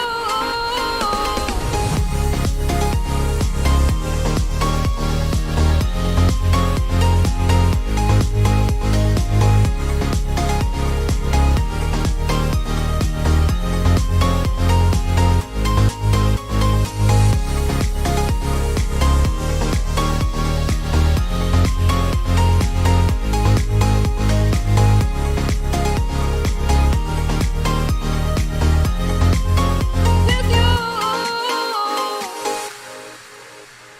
It's you. I can tell you what's wrong. I know why you don't like the vocals. They're really nasally. It's not even that. It's the fact that, for one, they're not lining up with the music. They're just milliseconds off all over the place. Two, like, it's so freaking repetitive. And I just did Hunger Till I Die. There's two versions of it. And my problem with the version that's not up now is that it was just so empty, so repetitive, and I thought it sounded great until I realized that the problem was it was just so repetitive, and that's the problem with this. And they're not lining up too. Like, if it's not lining up, it's gonna make it feel like it's off. So you need to get it to line up a little bit better. So you're like milliseconds off, and that can really change how you feel about the song. On top of that, like, her vocals feel really raw, and you need to process them a little bit more. A little bit of reverb on it would be good. Maybe some delays in certain spots would be great too. Harmonize them out also on certain words. But, like, it's just empty because it's just the same phrase over and over and over again. And it's a good piece. I like it. The music, by the way, extraordinary. I mean, great job with that. But that's very, why very you feel poppy. like that's why you feel like the vocals are off. Like, that's so complete while the lyrics are so empty. I mean, I mean, if you can get more of her vocals in there, that's not just saying the same phrase over and over again. This piece would be really good. The other thing would be to obviously manipulate it in a way that actually does change how she's singing. You know, if I'm singing the same thing over and over again, I'm not going to sing it the same way of this every time, but I also might make deliberately large alterations to how I'm saying it. So it'd be like, rather than just saying "with you," I might say "with you." You know, suddenly I've changed the timing, and that's changed the emphasis. Now, obviously, if you've got a limited number of if you've got a limited number of samples, you know, to work from, it does make it harder. It's obviously easier just to get the real vocalist to do the thing. Right.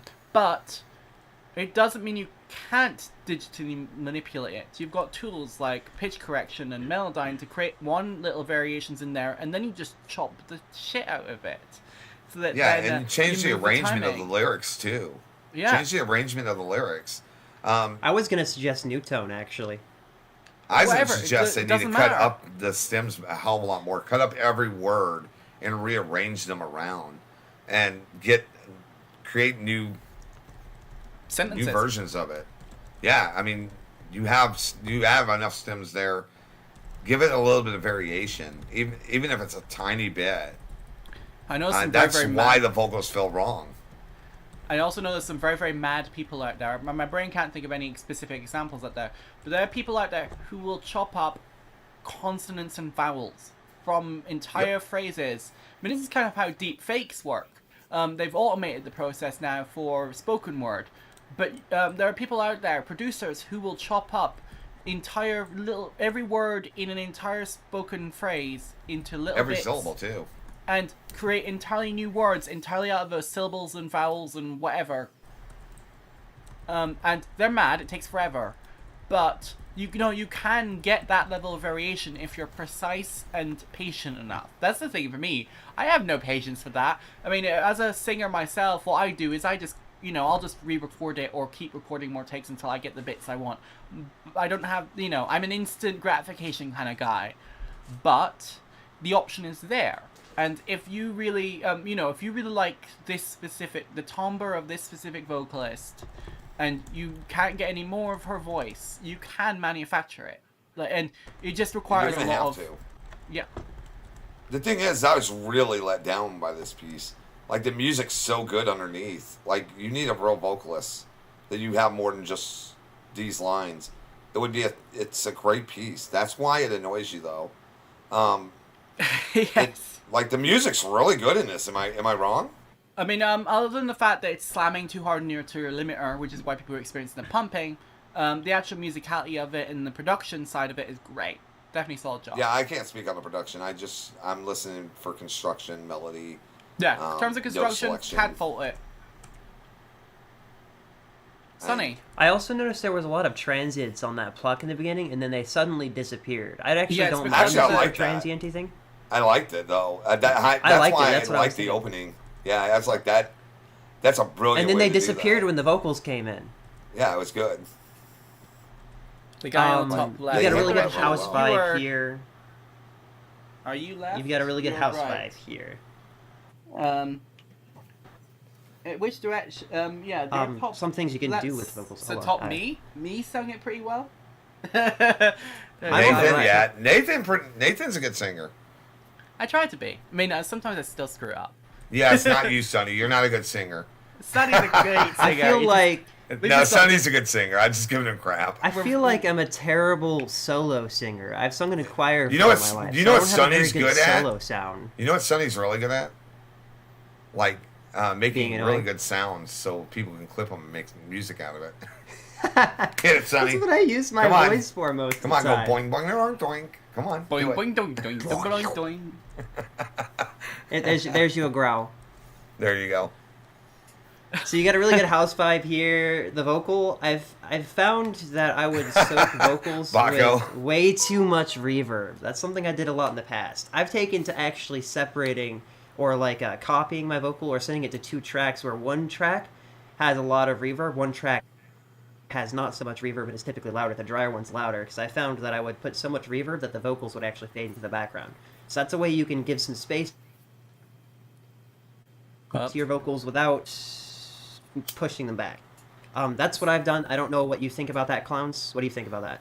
It's parallel processing. I would play with it and do something like that. I mean, it wouldn't be a bad thing. It'd give it some change that's much needed. But yeah, they're gonna have to slice this all to hell just to make this not boring. And I would honestly, the music's really good on its own. I'd strip the vocals out and try to find you an actual vocalist that you can get the exact song that you want. Well, apparently I have the And right what I timbre really for it, think- so- I would get really Nathan to think do you it. should do. I would say get Nathan to do it, I but mean, after he does Baco stuff, because we don't want to make Baco mad. oh, we've got. I mean, it's all right. I will figure out time for everything. I actually generally deadlines are good for me. They force me to actually get stuff done. So I'll make. But at space the end of for the day, everybody. musically, this is a great piece. I love the music in it. Your structure's great.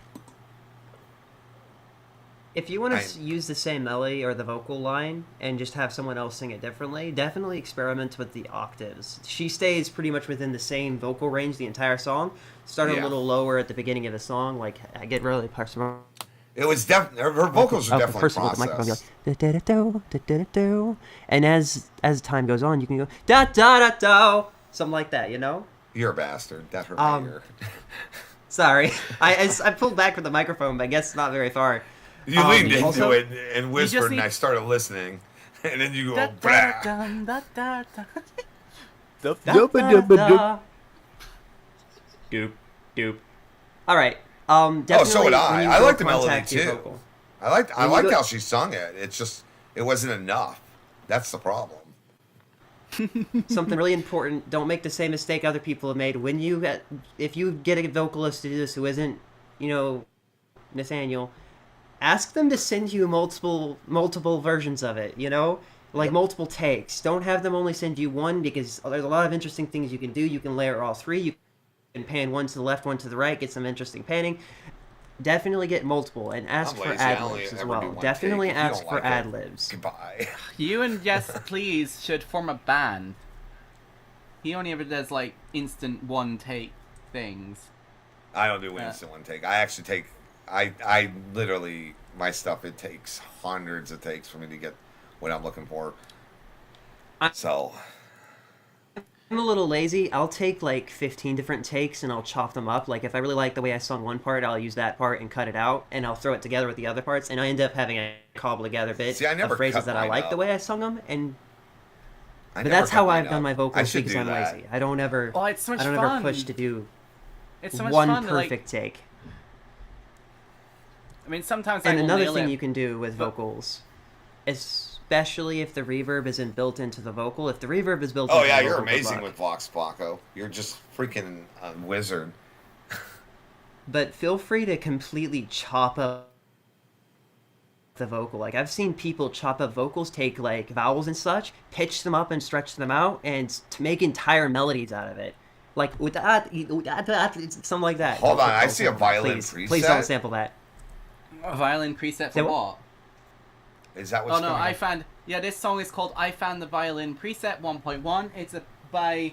I Big- play violin. I love playing violin, so this better Well, be well, good. this is gonna be Ooh. interesting then. I like strings. I've been as playing a violin thing. since '82, and I love playing. I just don't. I gotta. You're I like don't- 1,000 I years don't- old, aren't you? Yeah, I'm freaking old. You're an elf. You're Gandalf, or Nah, He's you're, an old you're more of a fox. Galadriel type. I'm Really Gandalf with serene. clown makeup on. 1 point for Gryffindor. Oh no. Yes. All right, I Yes. found the violin preset 1.1.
Alright, just SoundCloud! Stop it!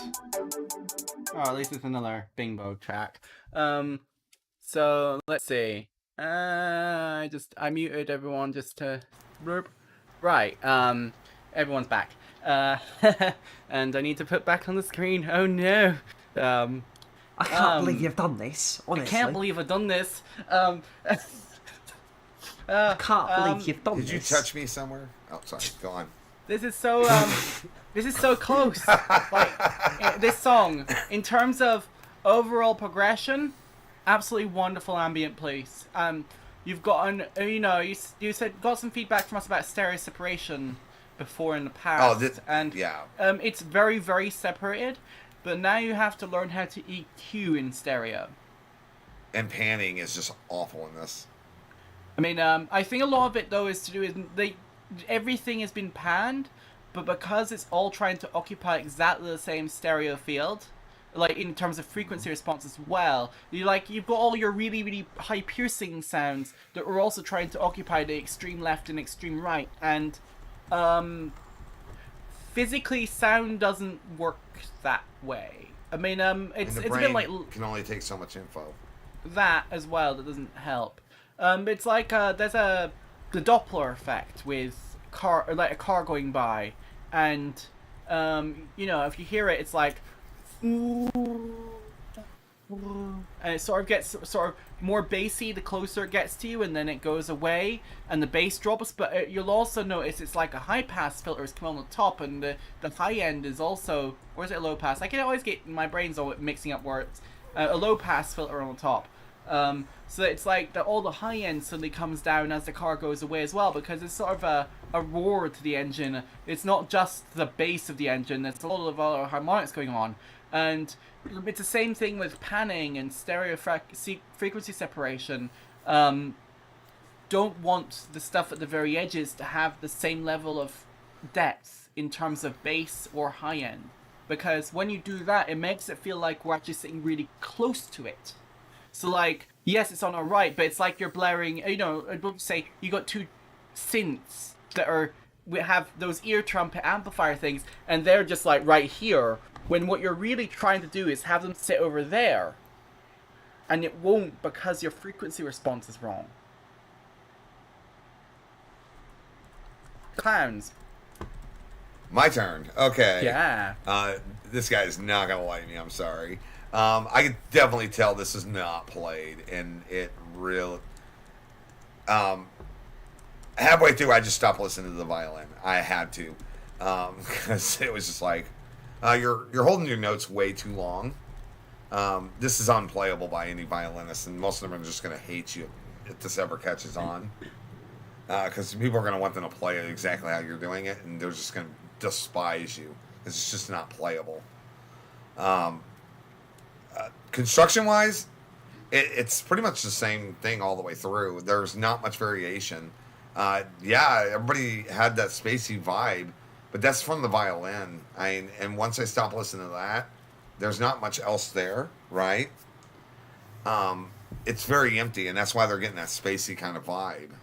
And construction-wise, it needs more variation. It needs more instruments to come in and take out the frequencies that are empty. I would look at violinists if you're gonna use violin, and you don't want to tick them off. I would go look at them and look how long they hold notes for, because that would help a lot. Oh, actually, another suggestion. There's this free software called Labs, and it's actually going to follow into what I was going to say about panning. There's a free preset software? on there. Yeah, it's free, completely free. Spitfire Audio. It's called Labs. Oh, Labs. And you can. I thought it was something I hadn't heard before. You can download all sorts of different sounds on there, and almost all the songs where you hear strings, I'll often use the string preset in there. Now you'll notice, and I was kind of confused by this when I first noticed it, there's some panning going on with the violin, where it's almost like where my hands are in the frequency spectrum. Like the low sounds are over here and the high sounds are kind of over here, and they're not all directly in the middle or off to the side. It's actually one side of the mix is actually usually a little higher than the other. And that leads me into, have you considered looking at literally orchestras, actually? I've never suggested this kind of thing, I've never tried it, but with the ambient sound you have, taking a look at an orchestra and seeing where they put their instruments and panning your synth downs accordingly, I think is an idea the that panning might on this, actually there was work. parts of it that just, there was nothing in my left ear, and then there was parts where it was everything everywhere, and then there was parts where, like, the right ear was overly flooded, and it was drowning out the left. Your brain can only take so much information, so whenever you're panning and jumping like that, the brain doesn't know what to do, so it'll start shutting stuff off so it can make sense, and that's what's going on here. What did you think of my suggestion, Clowns? Taking a look I think at your actual suggestion's orchestras? actually great for this. I'm not good at panning myself, and luckily I work. Baco is like who I would talk to for panning, or other producers that actually deal with it a lot. Baco is looked at my panning and said, "Don't do that." So I would look at Baco for, he would be the person I would be like, how do you pan this correctly? And your suggestion is actually probably what he would do, honestly. Yeah, Baco's been saying a lot of stuff in the chat that actually probably would work really well. Just set everything to audio filter or auto filter at 10 kilohertz, going at different amounts and varying polarities. He was joking with that one. That was a sarcastic suggestion. I was like, I don't know You were what like, that means, that but it sounds sounds like amazing. he knows what he's talking about. Yeah, no, that was a troll. Don't listen to that piece of advice. Yeah. It sucks. But another thing that he mentioned, listen a to cool thing to everything do Baco with says, he instruments jokes you a lot. want to make seem real is set up an LFO that modulates the pitch by 3 or -3 cents and panning it by 1 to 2 degrees. Which I guess would be where vibrato comes in. Am I wrong there? That would be essentially vibrato, is what that would be. Or Like, that's where vibrato would sit, but that's not vibrato. I mean, I'm gonna try that and make it work just to spite you, Baco. Next up, we have one of my longtime friends, 17 Pigeons. And there is a whole mythos behind the pigeon's name. All the pigeons, Alright. they have names. I cannot remember said names because I suck at names. But yeah, this is needs vocals. Apparently, this might be added to my queue. I don't know. Let's find out. Yeah. Pan flute, nice.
So, the SoundCloud's not. That's good. Is anyone else's head still vibrating after hearing that? Okay. Fine. A little bit. This, I just want to say, I started I've got laughing earbuds because in. this song, okay, so back in, I want to say, 2008, there was a YouTuber that did something. This sounds like a modern version of a song I heard. And I looked it up and I can't find it. It was a song called "Step on the Babies," and it's the same progression after the drop. And that's all I could hear the whole way through was "Step on the Babies," just over and over, and it's like just massive flashbacks. Another instance of that. I was listening to Skyfall Adele, heard this offbeat string sound, and immediately thought "Gangster Paradise." Now I think of that song every time I listen to Skyfall by Adele. Yeah, I haven't heard that song in like forever. I think it was like 2007 or 2008 when it came out, and it was just this little YouTuber, and it just was called "Step on the Babies," and that's all he said through the whole thing. And this just was like that drop was like, I just started laughing as soon as I heard it because I've heard that drop, and I'm like, holy crap! It's just a modern version of it too. It's a better drop actually, but Makes it's me very think close. of baseball, actually. Like the bassy sounds he's got there, it makes me think of baseball. Which I'm not Yeah, it sure kinda why I'm does. being drawn to that conclusion, but I am. Yeah, very clean track though. By the way, like really Baseball. good. Don't do the lyrics "Step on my baby" in this. All right, but Stepping I on actually like my this. baby. Wah, wah, wah, wah. Yeah, Wah, wah, you're stepping gonna let him on sample my you baby. out, Wah, right? wah, wah, wah, wah. I mean, Oh boy, I need to stop doing this to myself, man. okay. In terms of constructive feedback, obviously, if it needs vocals, that's gonna change the overall dynamic. But I also felt like it was maybe a little dry in places in terms of, just automation and filtering. It could do with just a moment where you don't have so much sub because it's constant throughout the entire track. I mean, when Sonny says his head was vibrating still afterwards, that's not wrong in terms of the impact of the track because the sub is so heavy throughout the entire track. Oh, you'd only be able to hear that in a car. If you played it in a car, you would only feel the sub. Yeah. I mean, what sort of vocal style would you have over something like this? Because I feel like obviously my default is very new wavy, sort of singer-songwriter kind of thing, but something like that wouldn't work over a track like this. I feel like you'd want a rapper over this, if anything. That's what I was thinking. I was like, I don't even like rap. Especially today's rap, but I was thinking, something rappy like, I don't know, I had it in my head, but it's gone now. But Somebody with a something deep, rappy would gravelly definitely work voice here. rapping would actually be really good on this. Ba-dow, Yeah, ba-dow, ba-da-da-dow. You want someone with a da-dow, flow something that like can, because I mean, it's it's not in 4/4, like not really. And More you need pop. someone who, That's interesting. honestly, thinking more pop. I mean, maybe, but you I don't need a think really, pop would go good with this. No, you need I a don't really think it would. fun singer, like someone who's able to sort of speech sing it. I think that if you're gonna go. Hey, pop, I'm it was someone walking who- here. No, please don't do that. Don't. But otherwise, I mean, I definitely lean towards the spoken side of the spectrum more than anything else because the bass sounds are so sustained. Yeah, that Chainsmokers. Yeah, there you go. Yeah, that the vocalists would be competing against the bass in terms of how sustained it is, and it's not physically possible really to actually do that successfully in a way that'll make any theoretical sense. Kind of raspy, maybe. Yeah, that could work. I think you've got the right idea. Macadona? I feel like you'll have to tell me how to pronounce her name. Macardona? Anyway. The overall length of the track, I think, works. I think it's not like overstaying its welcome or anything. It is fairly... Cardona. Okay, I see. Its initials on the start. Makes sense. I'm just an idiot. Matthew Cardona. We're gonna have to start guessing people's names based on their pseudonyms. I'd also maybe just add more variation in your higher end percussion, things like hats and shakers and stuff to provide a little bit more forward momentum. Because I think that's ever so slightly lacking in terms of energy distribution across your track. But on the whole, I mean, it was fun to listen to. Anyone else got any more comments before we move on? It just gave me as soon as I hit the flashback, I was done. I couldn't critique this because I was just over. So unfortunately, I can't really give much feedback on this. It just took I me wouldn't back be sure like what a to say couple about decades. this one. This was definitely not something I I've liked heard it. before. I liked it. It was I liked interesting. It was I liked the interesting in progression like the a first time I weird. heard I it don't know years what to ago. say about this way. Yeah, it's so Right. good. I liked it. So Calm next down. up, we Great- have great name. the wonderful Chris the Wizard, who hasn't been here in a hot minute. Well, it's good to have you here, mate. So this Chrissy is Wizzy. Chrissy. No, it's Chris the Wizard. You must say it with reverence. Whiz. Saying it now.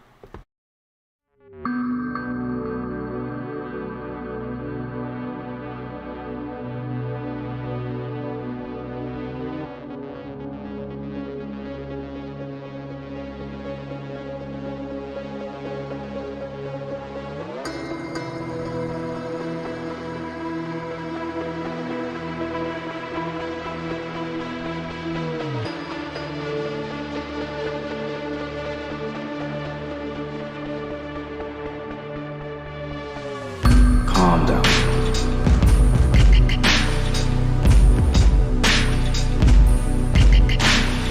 Into your being, oh your heart. Inhale. Calm down. Start to feel. Breathe in energy. Exhale calmly. Slow.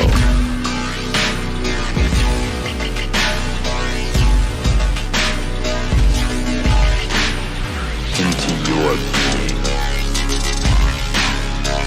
Feel the deep inhale. Calm down.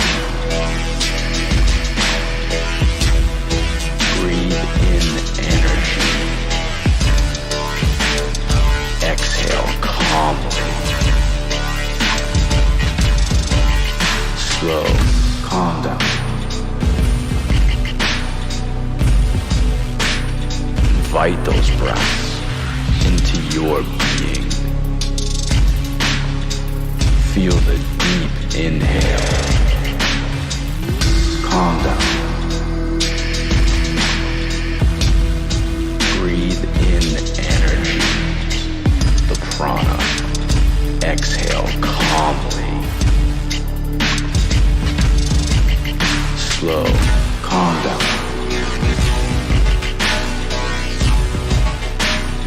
Invite those breaths into your being in full energy. Calm down. To expand energy. Exhale calmly. Filling the whole being with prana. Calm down.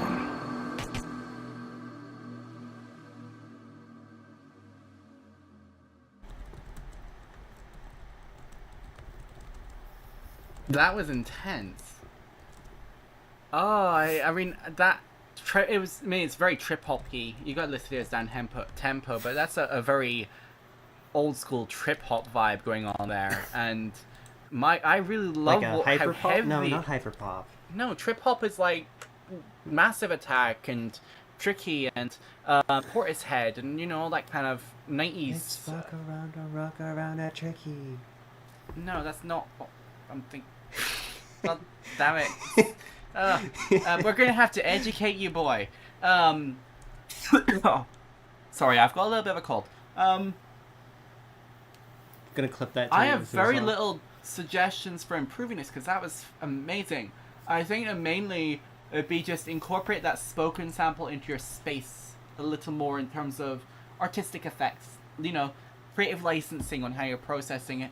And I think it's just as simple as maybe occasionally check on something like a dub delay on your spoken samples, so that it sort of, that kind of old school tape effect kind of thing would work really well with the atmosphere you've created here.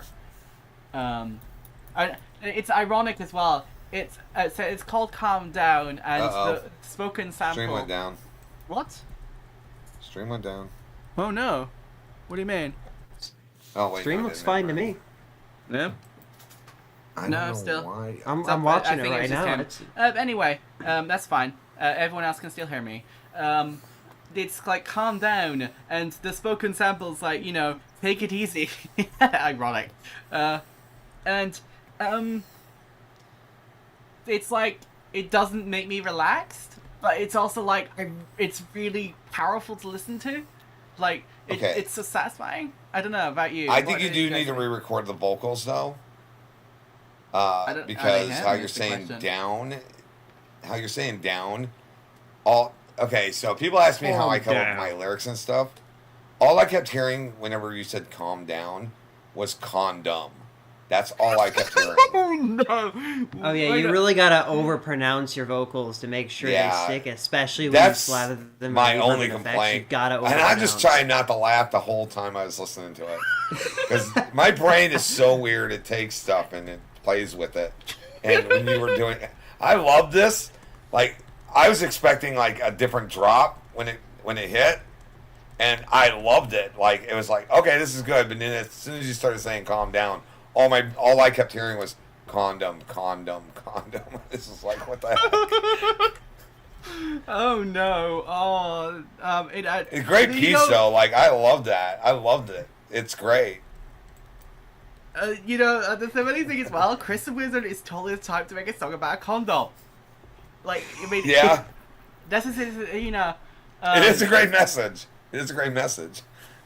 But that's what I'm hearing whenever your words are pushing together and you're using, like, instead of a wah sound, you're using ma on the down. So it sounds like you're saying condom. I mean, it's going to be one of these where lots of people are going to think it's called condom. Oh no, it's going to make you unsearchable. And now every time anybody listens to this, that's all they're going to hear, by the way. But man, aside from that, no complaints. I loved it. The music was great. Like, you really, if you were going for making people uncomfortable, you fucking nailed it. And I loved it, by the way. I loved it. Oh boy. This is like you're trying to exchange breaths with the trees, man. Breathe in, bliss out. That's kind of what this is making me look at it like. Also, I really want to know what crunchy bass effect you're putting on there, because it's a really interesting sound. I just wanted to know what effect chain you run through that. As for I can't give you any critiques on how you actually want to improve this song, but I can offer something to the vocals. And I think it would add to the effect you've got going on. What do you think of this, Mr. Wizard? I actually suggest a very childish, like, female vocal higher up, where it's like, breathe deep, calm down, layered in with the very deep she and has low to be male Canadian voice. too. No.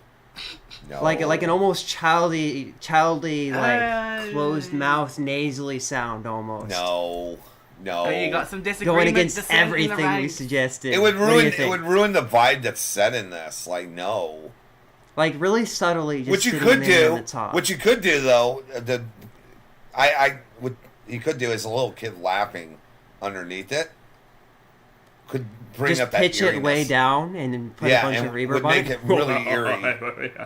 Bring in that remix of eeriness. one of your But even then, I meditations. wouldn't even do it. I wouldn't even do it because, like, he captured that eerie feeling that you hear, that you're getting by the end of it. Like, I wouldn't even do it. Like, it's really good. What do you think at the beginning of a phrase where he's saying calm down, where it's the female vocal saying calm, and it just cuts out, like, EQ'd out really quickly as he says down? It could get too messy as the problem, and when the focus really is on that slidey beat. Yeah. I mean, we don't want to drag away from that, and that suggestion that you're making would really pull away from it, and you don't want to pull away from that, All right, yeah, I can see what you're running through. It's just what it came to mind. So maybe you it's could what do we that want. something with that Ideas. Chrissy Wizzy condom man. Condom Man. God. I do love this piece. It's great. Not enough it had me reverence in laughing your all the way tone through. there, you young man. Mr. Chris the Condom Wizard, Man. he's an icon. Oh, Chris is fucking great. That was a great piece. Mr. I love that. Condom Man. What do you think of that? Is that enough reference? Maybe. I'm done. Okay. Next up, we have Wishloft with Summer in Rio. Okay. Great name. I like creativity. Let's do this.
Boop, boop, boop. Short and sweet, that one. Only a minute on, and Sonny. 24 seconds. It's How long can you elevator monologue? music. Elevator This music. is elevator music. It started sounding like a jazzy lo-fi song, Well, man, it basically is and a with the jabby click and lo-fi. the transient to that, and then the staticky pobbles you have in there. You know, I could 100% just be on my phone, sitting in the corner like this, just kind of like that. I thought the that elevator's slowly those going up. pops, the static pops are too While much. limping up, you You know. need to pull it back a little. Yeah. honestly. You could probably fix that with a little bit of EQ. I think they're really good where they are. I just need to pull away from the intensity. So There's just too many. Maybe cut a little bit of the high end with an EQ, or push it more into the background. For me, Yeah, the that's focus just too area, much. the focus area should be actually as well the bass region. What I found was with these headphones, especially as they've aged, I've noticed that certain certain bass sounds are really loud, it doesn't sound like a bass anymore. It just sounds like my entire headphones are just vibrating themselves apart, which is one, very worrying about the health of these headphones, but two, it's actually pointing out really heavily, one, when I've gotten too loud, but also when something's overemphasized, because while that was very loud, nothing else really was pulling up to the same level. So I'd have a look at just looking at that kick and any other bass sounds you have, and just pulling, it's somewhere around the 70 to 100 hertz range that tends to do it the most for this effect in my headphones right now. And just pull it down a little bit around that region, because it's like it's distorting and it's actually ruining your subharmonic. Which and also maybe just nudge it down in terms of gain staging, down volume a little bit might help. Obviously, with this sort of lo-fi hip-hop thing, in terms of arrangement, it is very, very common in the genre for it to be a very, very short track. So, I mean, I don't think that that's necessarily a problem in that regard. But I also feel like it's missing a couple of instruments. This could do with a saxophone. Like a really sexy saxophone. That is not a sex, honey. And I play jazz a lot, okay? I love jazz, I love funk, rock, pop. Those are the genres I play in. This did not feel like a jazz piece at all. It felt like an attempt at a jazz piece. And, like, you don't know the elements that go into, like, jazz. It feels like it's like somebody who's been playing for maybe a year, and this is their attempt for it. I like the elements of it. It sounds good, but like there's no variations. I as you're moving through it. And the pop really was really annoying me. You got to tone that back a little bit.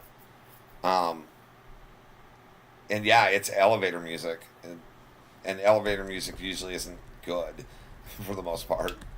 And there's an entire genre like people Yeah. making music that sounds just like this, and they're very popular. People love it.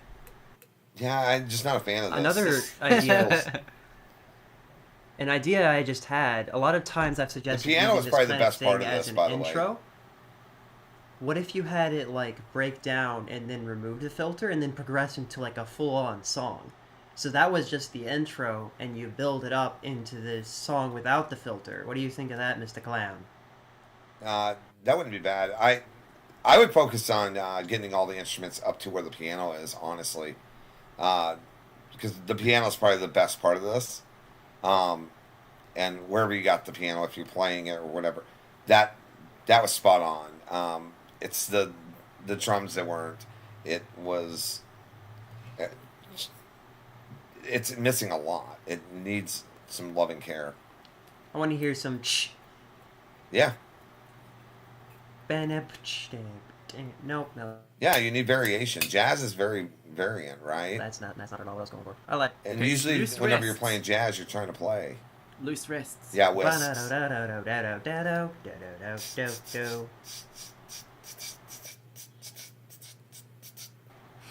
Okay. Kind of like a bass breakdown. You ever hear those?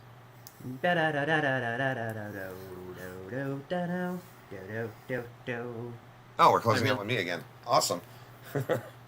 Hey, that's pretty good. I like closing out the show. I mean, it's fun having guests close out the show. Clown ball gags. Next up, we have Cardona on. They've got one more entry, then Baco after that with a second entry, and then Clowns and Hollow Weird, which I guess technically a second entry because Baco's made one of yours as well. I don't know. Well, no, that would be my first entry. This one I submitted. Yeah. Yeah.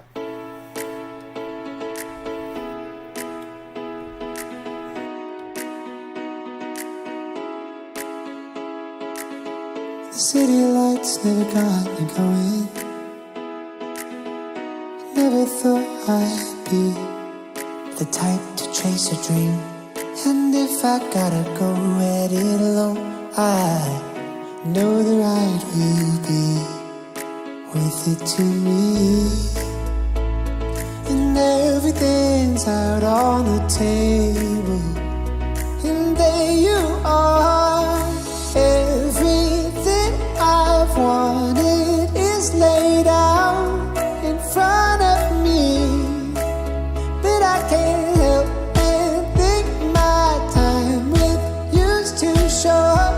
So come with me and chase this dream, chase this dream. Come with me and chase this dream.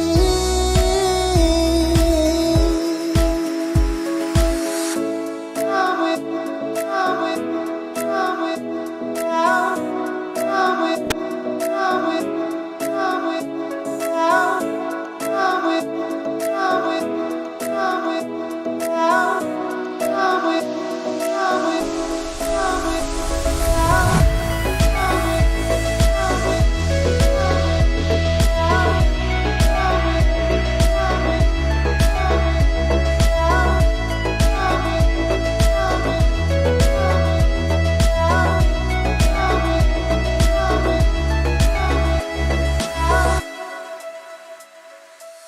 small town life won't be forever. They say the other side's where the grass is really green. And if I get on any big jet plane, I want you there by my side to see it. And everything's out on the table. Do you like what you see? Everything I've wanted is laid out in front of me, but I can't help and think my time with you's too short. So come with me and chase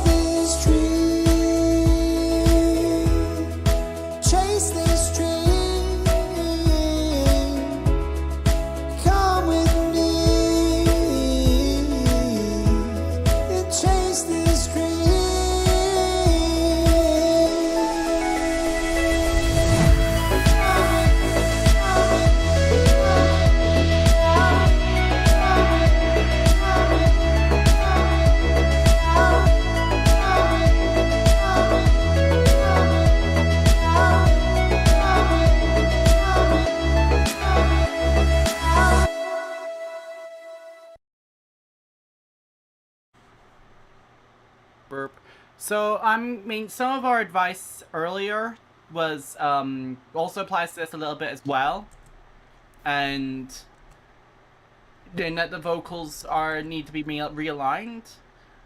Also, it's interesting you're going for the tropical house vibe here. Tropical house. I never really got into It tropical needs more house. doots if it's going to be tropical house. Well, I mean, I'd rather it didn't, to be honest. I mean, I never really enjoyed how similar all these sounds, like all these songs that came out around the time that Kygo got big, it was so oversaturated that I would not recommend going further in that direction, personally. But that's a matter of taste more than actually being good advice. So I'd like to know what you guys think, and maybe I can build off that. The vocals feel really thick and wide in the low ends, despite being so wispy, which I'm not entirely sure why that is. It's kind of perplexing me. The piano sounds very narrow and slim, and it also really contrasts with the vocal, and I almost want to hear something in the low end with the piano. It feels like it was completely cut out, but I think you need a little bit more wideness to that piano to make it sound a little less corny, I want to say. What do you guys think? Okay, so like the vocals, the problem is the vocals are really good. Okay, the vocals are outstanding, but the music doesn't match those vocals. That's kind of the problem here. With those kind of vocals, the piano's not the right instrument to be having there. You need a guitar. I would go with acoustic actually with those vocals. On top of that, like you need to process them. As good as I think the vocals are, they need some processing. And I don't like the chops that you did. You have great vocals there. I wouldn't chop them up the way you did. It just made it feel awkward and didn't fit at all. And maybe you're trying to expand it out or whatever. I'm not sure why you cut it the way you did. But because of what you're playing, you need an instrument that matches the tone that he's putting out. And a guitar's really what you want to do. Maybe E, F, and G. For the progression on the guitar would be a nice little subtle progression that could play underneath it that would like prop up his voice. The instruments that you're doing right now aren't propping his voice up; they're actually pulling his voice down and giving that offset that you were saying. It makes it feel thin, right? So instrument selection. You're talking about the piano, right? Right. Yeah, it's really dragging it down and making it feel thin. Compared to how wide the vocals are, it feels strange. Yeah, so it's just not the right instrument. So I would go back to sound design, and I would bring in a guitar instead of a piano, and maybe bring in honestly a harp would be good with his voice too, playing in the background. Even do you think a violin strumming or an arpeggiated guitar would work better? Strumming, I would definitely do strumming with that voice because his voice is very nice and carries the song right now, even with it being thinned out. The voice is great. The selection of the instruments was poor with that voice. The construction of the song, I'm going to get to that now. Music wise, very nice. If the vocals weren't there, I'd still say it was a good piece. Your construction was very interesting, and it followed typical structure of song progression. The piano didn't carry much emotion through as it progressed, and there wasn't enough variations, but it still held the piece very nicely together. So there is some cohesion there, but like we're saying, there's some mids that are missing, there's some highs that are missing, there's lows that are missing, so it's kind of empty right now. So I would go back to doing some design, bring in a bass, bring in a guitar, and leave the drums the way they are and set the mood that way. It's a good piece. I think there's a lot of potential here, and I would look at how you chopped up the vocals and don't do that again. Instead of having it fade in and out like that, make it more staccato, I think, because you've got really flowy vocals. That would actually like, work. Good suggestion. Ooh-ah-da, ooh-ah-da, or do-da-da-dee-dee-doo-da, something like that, you know? Like, really just chop it up, staccato it up, and turn it into, like, not an arpeggio, but like a melody line almost.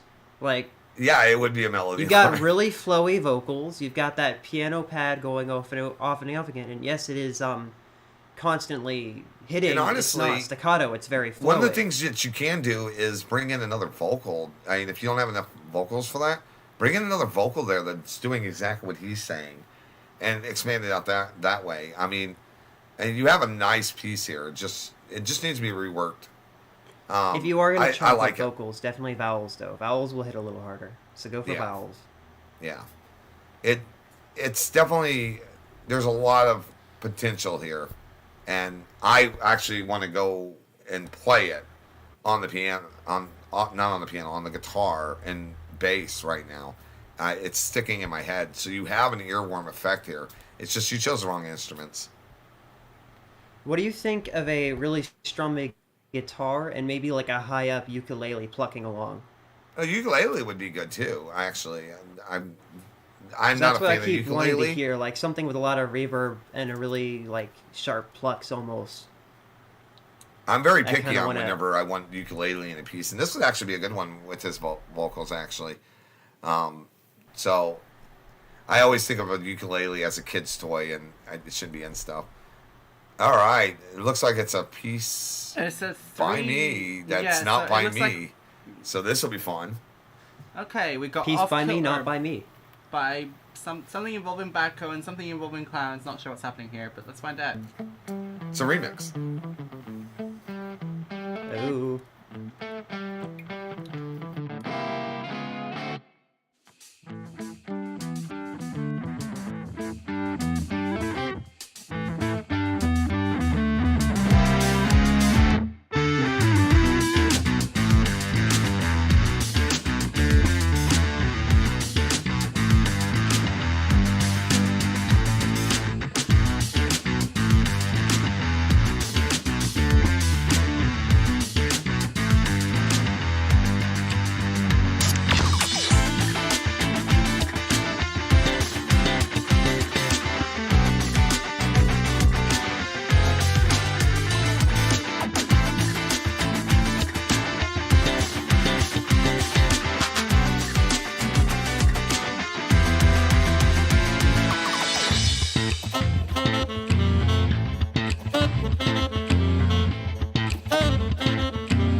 Bloop.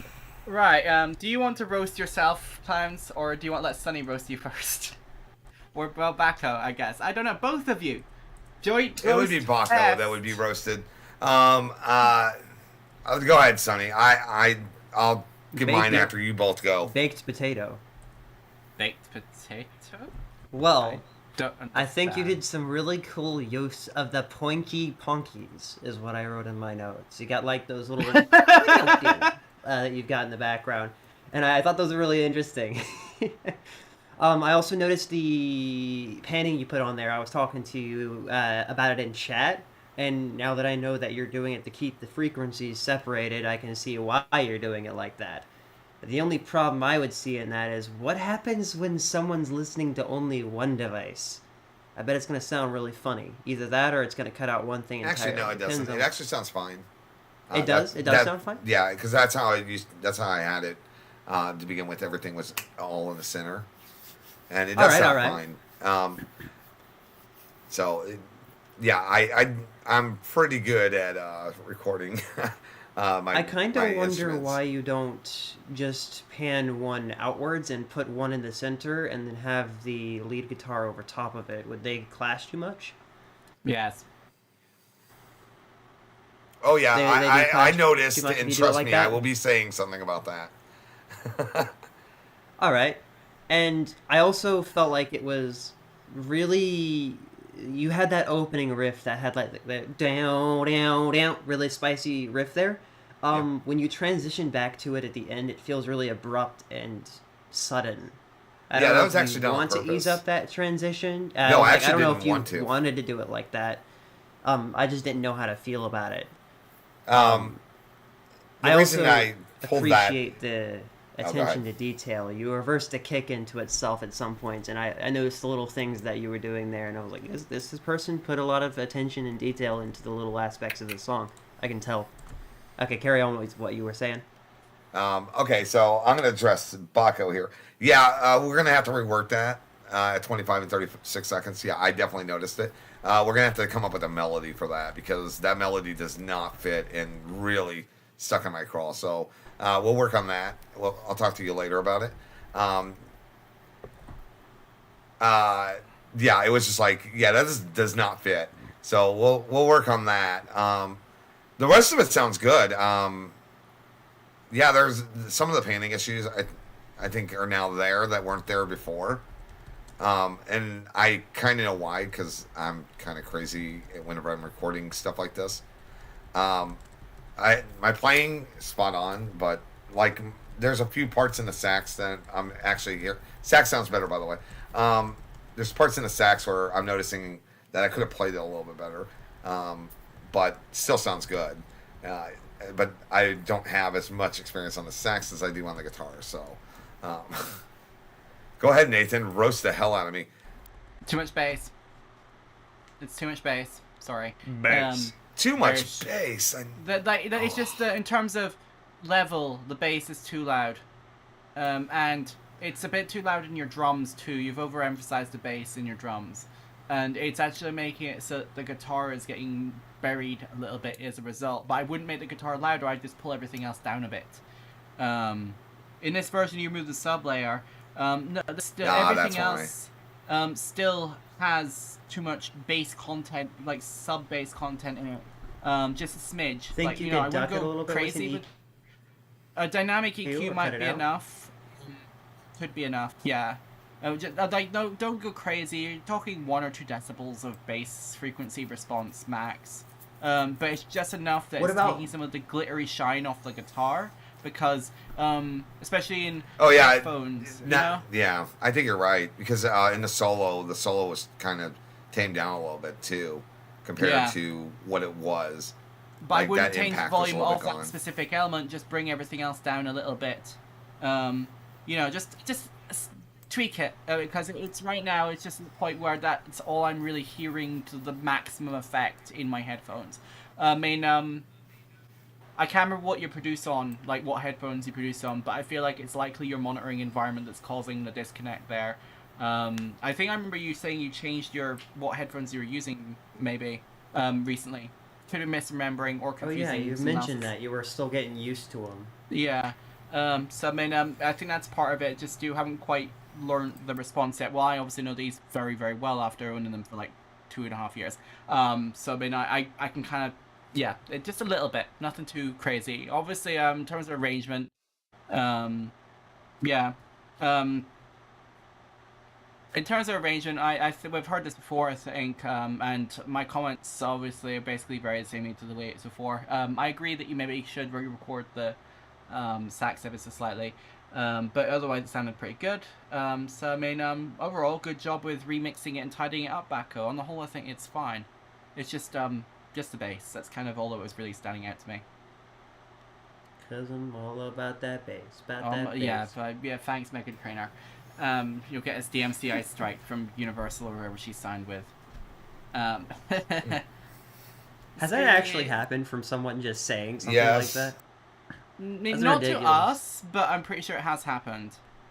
It does happen. It does happen. Hello, Mr. Jexy.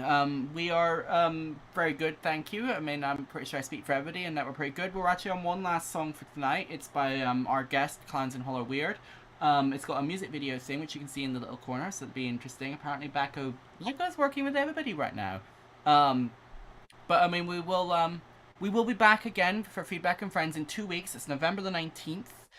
In theory, it'll be 8 p.m. GMT. It's gone. British summertime is over, so no more +1 here. It's back to 0. So I mean, it should be the same time there. But I mean, obviously, I will converse with Isha because she should be back then too, and figure out what the best time is. Because I mean, I don't know. American time hasn't changed yet. They don't change to November 6th. I don't know if there's any other outliers for the next couple of weeks. So you know, please come back in 2 weeks with whips to submit, and we will listen to them. Also, tell all your friends, and if any of you are watching, there's another 9 people I assume that aren't me and Sunny and Clown's tune logged in right now. Then you know, if you want to come join us, we can get you on the video conferencey thing. Or in voice, because apparently that's a thing we do now. Yeah, I'm addicted to it. I'm sorry. Sunny, I mean, I feel like, well, obviously, I guess 2 weeks is a break, but, you know, like, you don't have to come on all the time. It's okay, you know. But maybe see really if you can enjoy ask, it.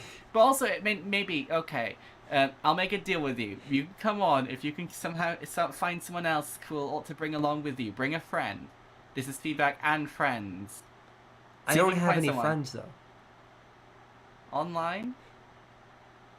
That's not Backo? I can bring some fans. I spend all day in my room working on college online. I don't even. There are some days where I go where I don't say a single word, like Wow. yesterday. Well, Yeah. he's made up for it today. That's probably why I'm so damn chatty on these streams. I talk a lot. Well, it's been a pleasure having you both here to talk with us and to give out feedback. And Backo, you are It a was a friend. pleasure. It's so we got this Hunger Till I Die by our guest Clowns and Hollow Weird, and then we can roast him. Yeah. Yes, roast me. I'm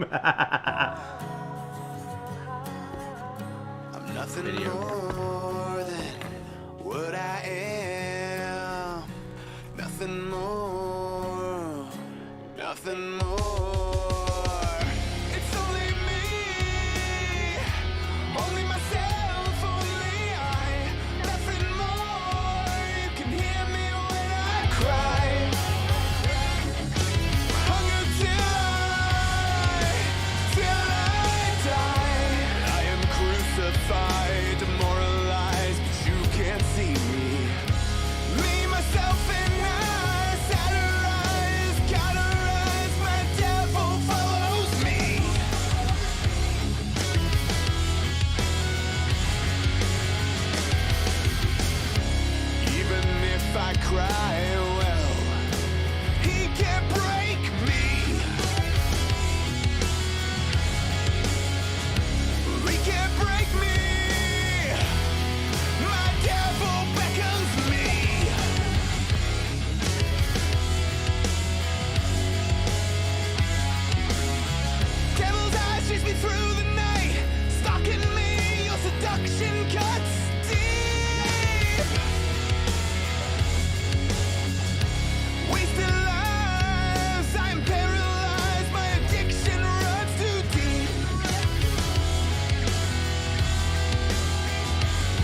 I cry.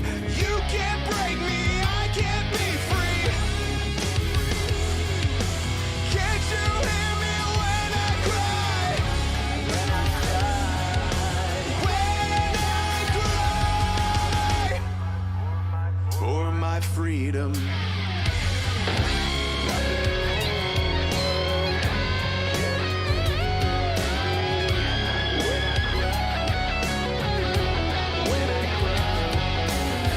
Myself and my hunger till I die.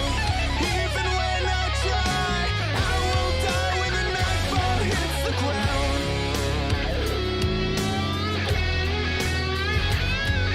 It's calling me. Oh, it's calling me. It's calling me.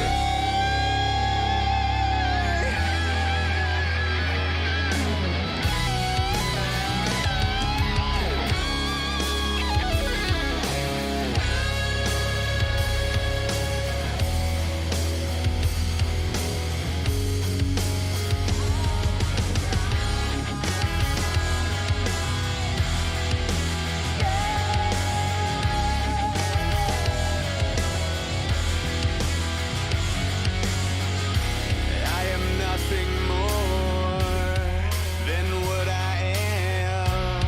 It's only me. It's only me. I am nothing more than what I am. It's only me. Only myself, only I. Nothing more. Can you hear me when I cry? My hunger never dies. That hunger never dies. It never truly dies. For my freedom.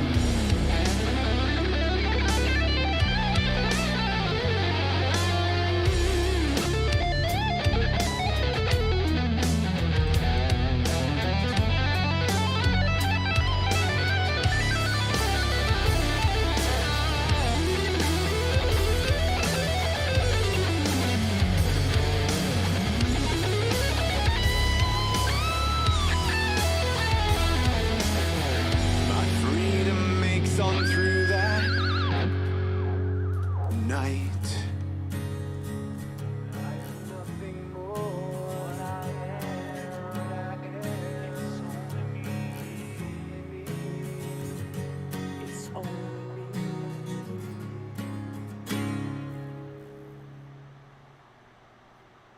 Better not autoplay. I can't. I think it's broken. Oh, come on. Yeah, my wireless display. There appears to be a bug in the system that Samsung built. It's at least Windows is concerned, it's perfectly fine. But otherwise, it's crashing. Anyway, that's fine. I guess the end of the stream. How can Baco abuse his moderator? I mean, you have them. You had them since Barcelona. When we needed people to watch over the chat, I managed to get a few people on board to have as backup moderators. We didn't have any problems that night, but at least full music video. Where did you get the footage? Okay, so that is Shivering Skins. He is that is actually Jimmy. There's two of them, Mike and Jimmy. And I asked him a week and a half ago, to do a video for Off Kilter, and I finished this up. Sunday? It was finished Sunday or Saturday or Sunday, and they were like, "Hey, we're ready to do your video," while me and Baco were trying to figure out how to do the video for this, and it was just perfect timing. And I'm like, you know what, do Hunger Till I Die, and Jimmy did it, and I think it's great. And this is how their streams normally go, by the way. They will do crazy stuff like these graphics while they're streaming. Every time they do reviews, I love them. They're great. I love sitting in their stream. I'm in there a lot. Baco did the. What? Do they use something like Resolume to control their visuals? No, they're actually programmers, and they built everything that you see there. Ah, interesting. yeah, they did an integration thing, I guess, with AI that controls all that. You can actually choose all. I chose all the settings other than the grandma part. Somebody did that.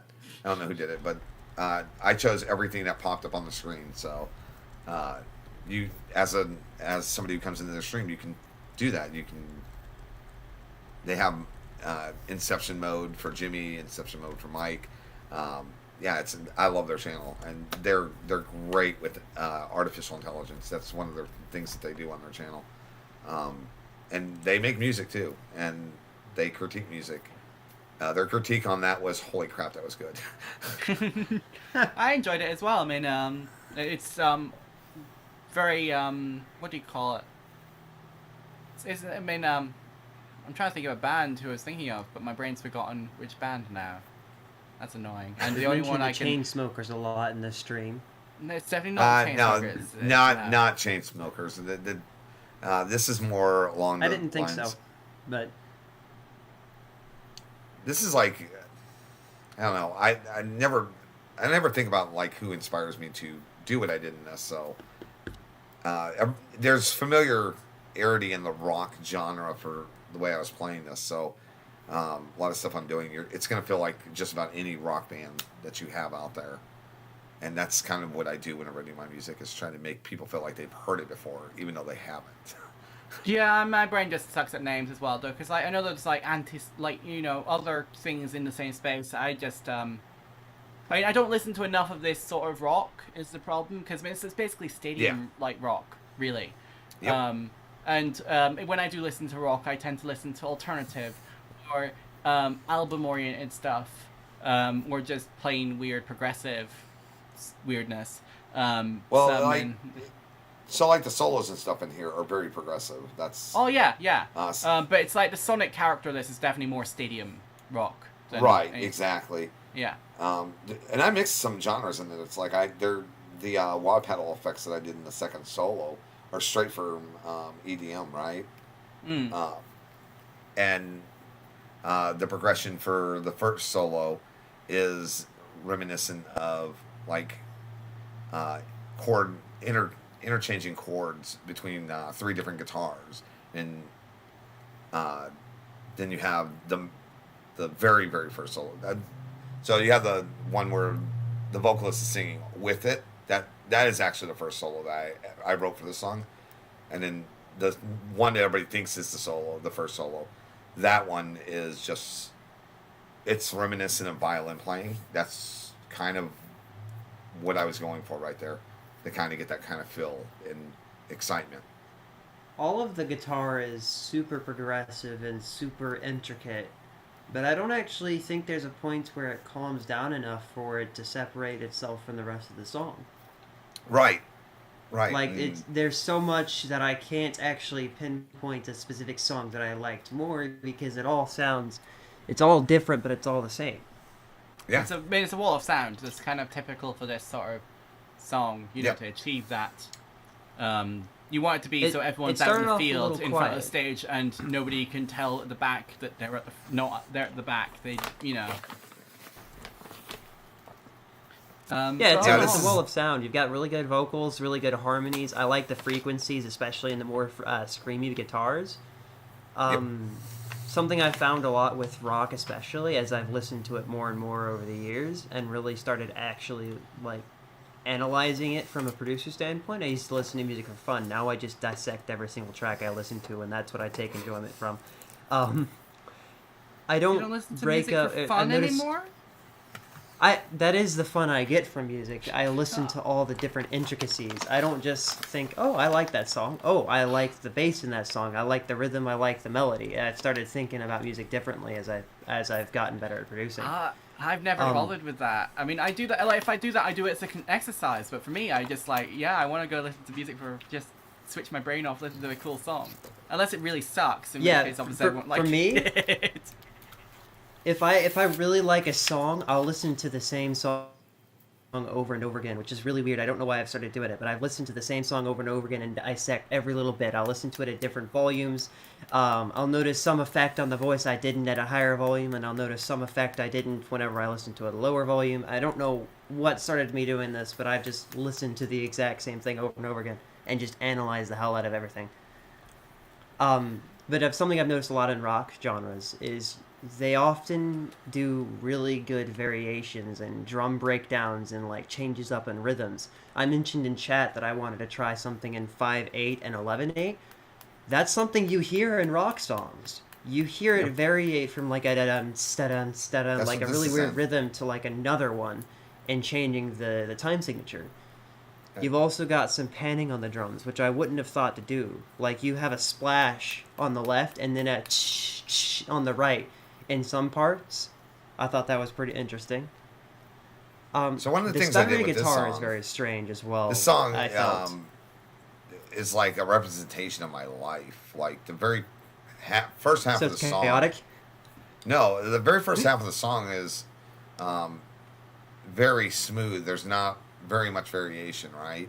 There's little bumps and hiccups, and it's progressing, right? And I wrote this song in the hospital whenever I got COVID, and I almost died. And I have a recording of it on my SoundCloud, the original, and it's country. But all the lyrics are there. Everything that you hear is here, even the melodies that are in this. I just turned it to rock. But the second half of the song represents different parts of my life since then. It was the chaos of me almost dying. That's what the first big long solo is, and how life seemed like it was moving really quick.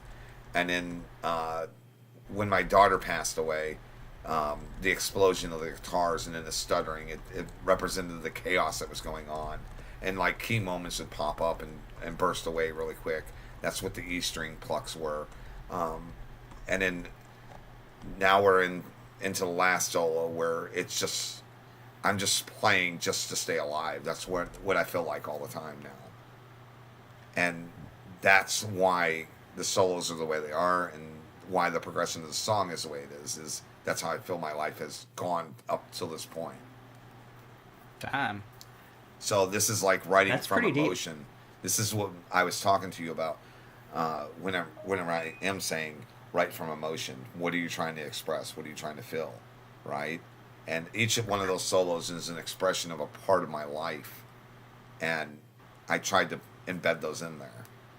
And I also want to show off my skill too. I like dropping the song now. I love dropping it in on guitarists because their jaws drop, because it's just, they're insane solos. They're just absolutely insane. As And someone who's trying to get into guitar playing, what process did you go through to start actually learning guitars? Let me try and elaborate. Okay, on so I this. started guitar whenever I was 6 years old. So it's just playing every day. My father made me play guitar for an hour every day. I played piano 2 hours, violin 2 hours. And to wrap it up, I played guitar. And then why I'm so good is because whenever I came of age, I got into the music industry, like, heavily. And I was touring all the time, so I got really good at playing 3 or 4 songs really good, right? Doing tours, you just play the same song over and over again. And I kind of got burnt out on that. And after 2 years of that, I wanted something different, and I also had a kid. So I wanted to, like, stabilize my life. So then it was 10 hours a day, working in studio, writing melodies, writing progressions. And you just 10 get better hours. over time. Yeah. Well, I mean, yeah. That's what I was thought saying. 3 hours today was a little bit much. Like, I really enjoyed the way the song I had submitted earlier. Yeah, today. but I was making I was money like, doing after it. 3 hours, I decided I was going to leave it be and not let that giddy, happy feeling from accomplishing something. But the Well, best, I mean, the don't do it in best, one go. the You best, take breaks. yeah, You still- the best in the world. That's what we're doing.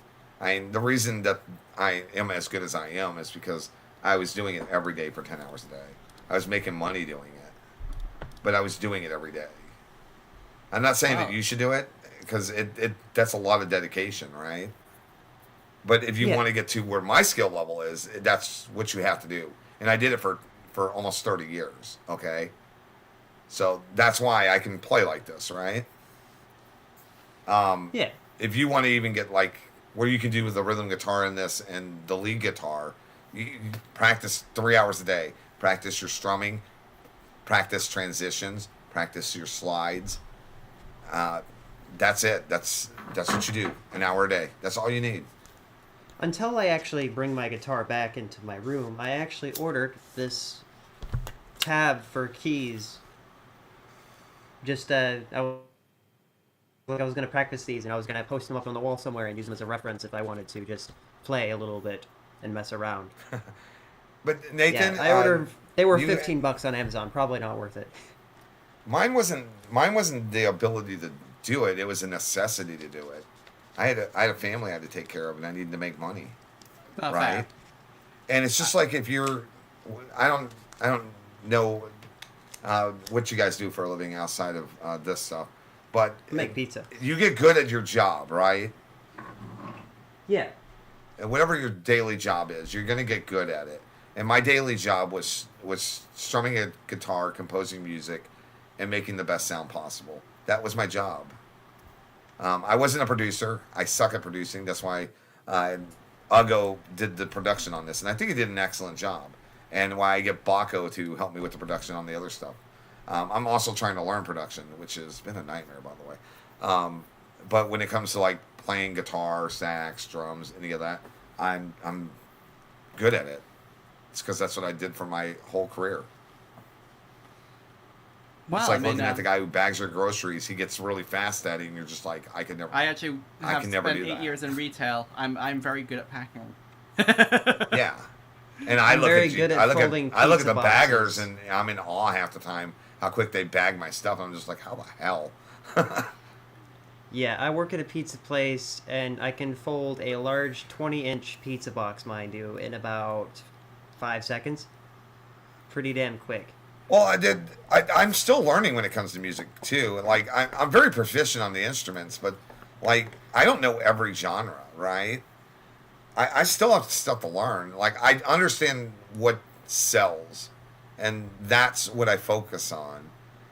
You got a lot of the people that come in here are dealing with niche markets. Well, I deal with the general public. That's where I made my money. And honestly, I didn't do rock whenever I worked as a session.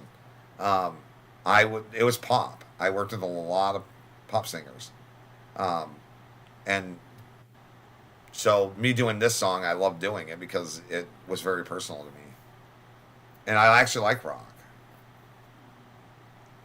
It's kind of strange now that you mention it, because if I was ever in my workplace, I would never dream of playing any of my songs there, because a lot of what they listen to is older songs. They're classics, right? Mama Said, Pussifer, all the classics. Yep. Ooga Shaka, Ooga, Ooga, Ooga Shaka, hooked on a feeling. Ooga Shaka, Ooga, Ooga. Yeah, that. Yeah. Everyone joins in if that song plays. No matter how many people in there, you'll just hear from the back, ah! It's amazing. But I would never dream of playing dubstep in the restaurant. And that's kind of something that's been weird. It's a very niche genre, and not a lot of people enjoy or listen to it, except for us,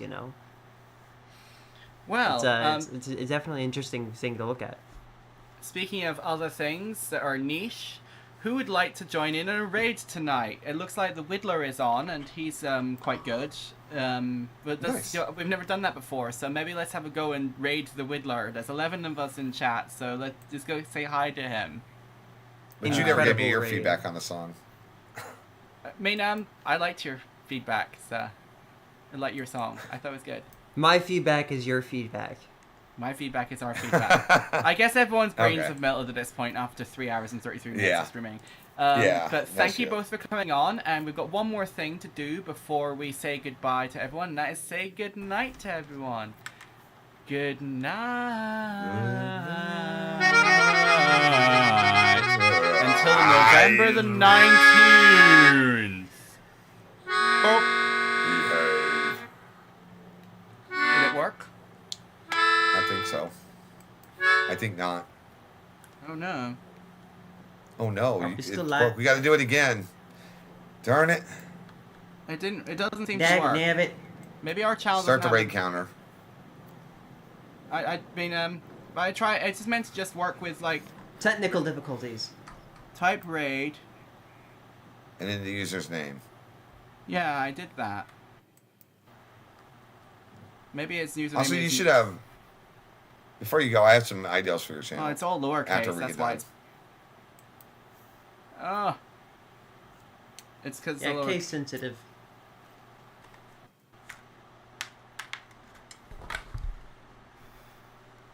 It's not working. Bumper biff bean. Well, I Burber guess. bing burbers. I The guess bass bing that's, boobot and for burber bing burbers. This yeah, it's burber not bing working. burperis. Oh well, we'll try again another time. Thank you very much, everyone, for joining us. Have a wonderful week, and see you on November 19th. Good night.